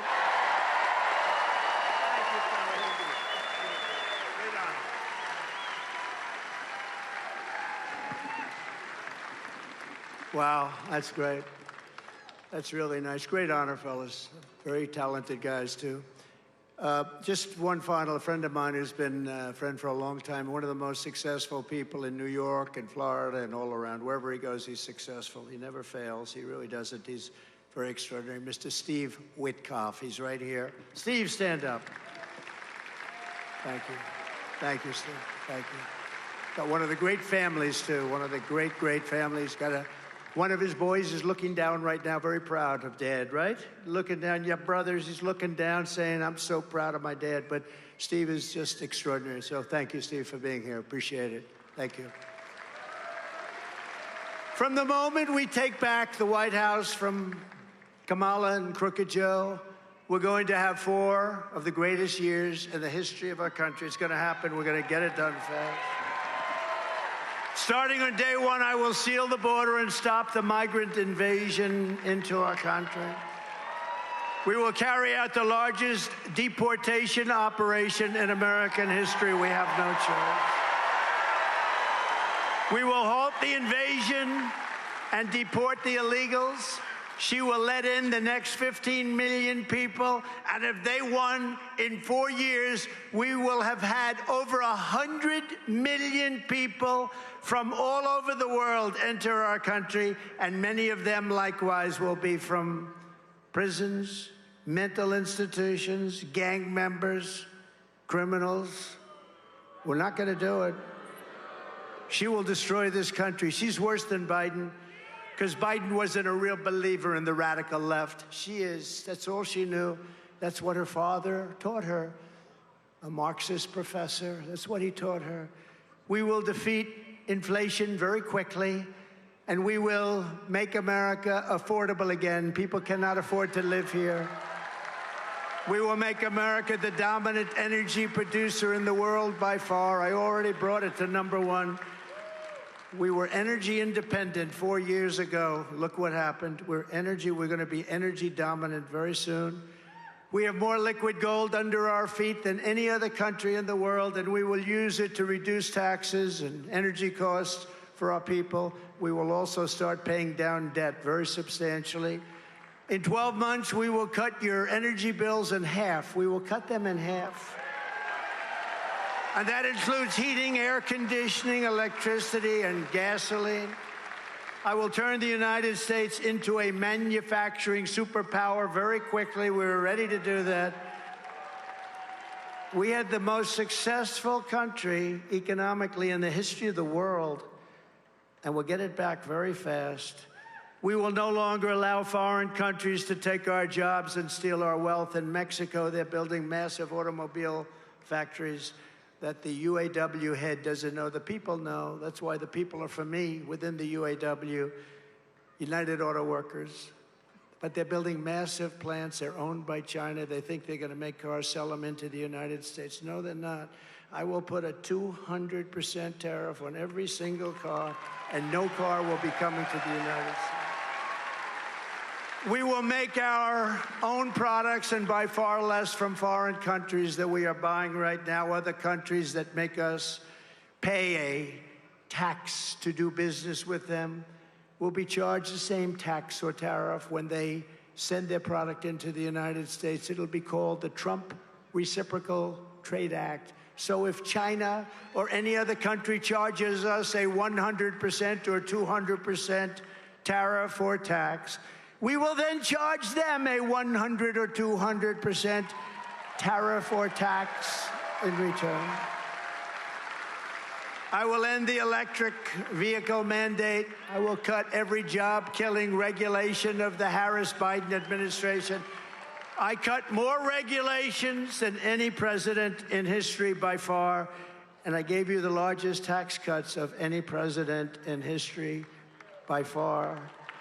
And make our auto manufacturing business stronger than ever before. We're going to bring in tremendous numbers of factories. They're going to all be brought in because it's going to be too expensive for people to make them outside. They're going to all come back. We're going to bring it back. We've lost 72% of our automobile manufacturing business over the last 30 years.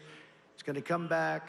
When I'm back in the White House, we will pass large tax cuts for workers and no tax on tips. No tax on tips. So if you're a restaurant worker, a bartender, hospitality worker, a caddy, a barber, driver, or anyone else who relies on tip income, your tips will be yours. You know, they've given you inflation. They've taken all your money away. And, you know, she heard this, and 2-3 months later, she said there will be no tax on tips. How original. That's why we talk about the American dream. She heard that the other day. So she'll start talking soon about she's going to bring back the American. She doesn't know what the American dream is. I will fight for and protect your Social Security and Medicare with no cuts whatsoever. And we will have no tax on Social Security benefits for our seniors. No more tax.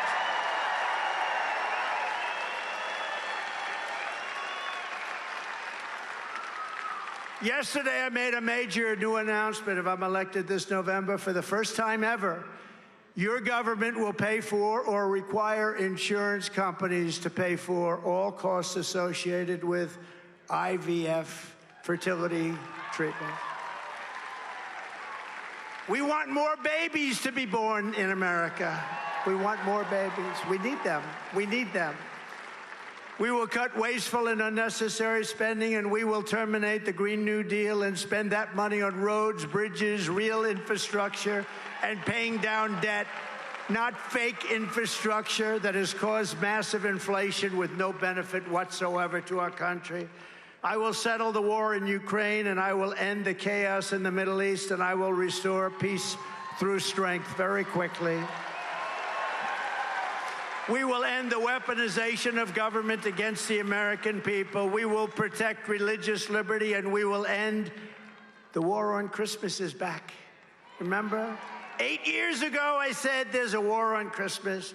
They were afraid to say Merry Christmas, and we had it won, but now it's how much can it take? But we will stop that very quickly. Just don't buy. Anybody doesn't say Merry Christmas, you don't buy, and that'll be back very, very quickly. When I return to the White House, I will also stop the indoctrination of your children and protect your parents' rights. We're going to protect parents' rights. We will rebuild our cities, including Washington, D.C., making them safe, clean, and beautiful again. In Washington, D.C., you leave the Commonwealth, you want to go see the Washington Monument, and you end up getting stabbed. You look at dirty roads with bad barricades, with graffiti all over the marble. It's going to be cleaned up real fast. We're going to take it over. We're going to run it properly. And we're going to have tough law enforcement. People aren't going to be shot in Washington, D.C. anymore. And we will keep the U.S. dollar as the world's reserve currency. It's fading. We're not going to let that. That would be like losing a world war. You can't let that happen. Then we would be a third world nation. This is how we will end the era of inflation, mayhem, and misery under Kamala and Crooked Joe. We will unleash safety, prosperity, and peace for Americans of every race, religion, color, and creed. Together, we will deliver low taxes, low regulations, low energy costs, low interest rates, low inflation, so that everyone can afford groceries, a car, and a home. We will stop the invasion, end migrant crime, support our police, strengthen our military, build a missile defense shield all around our country.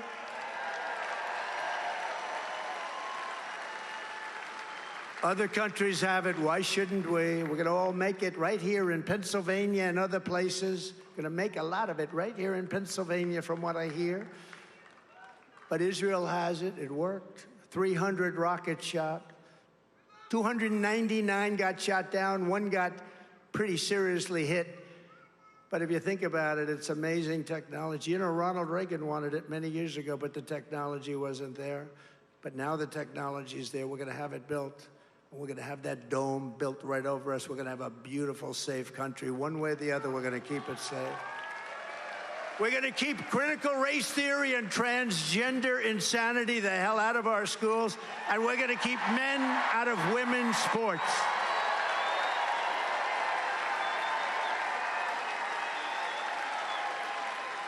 We will defend the Second Amendment, restore free speech, and we will secure our elections. Everyone will prosper.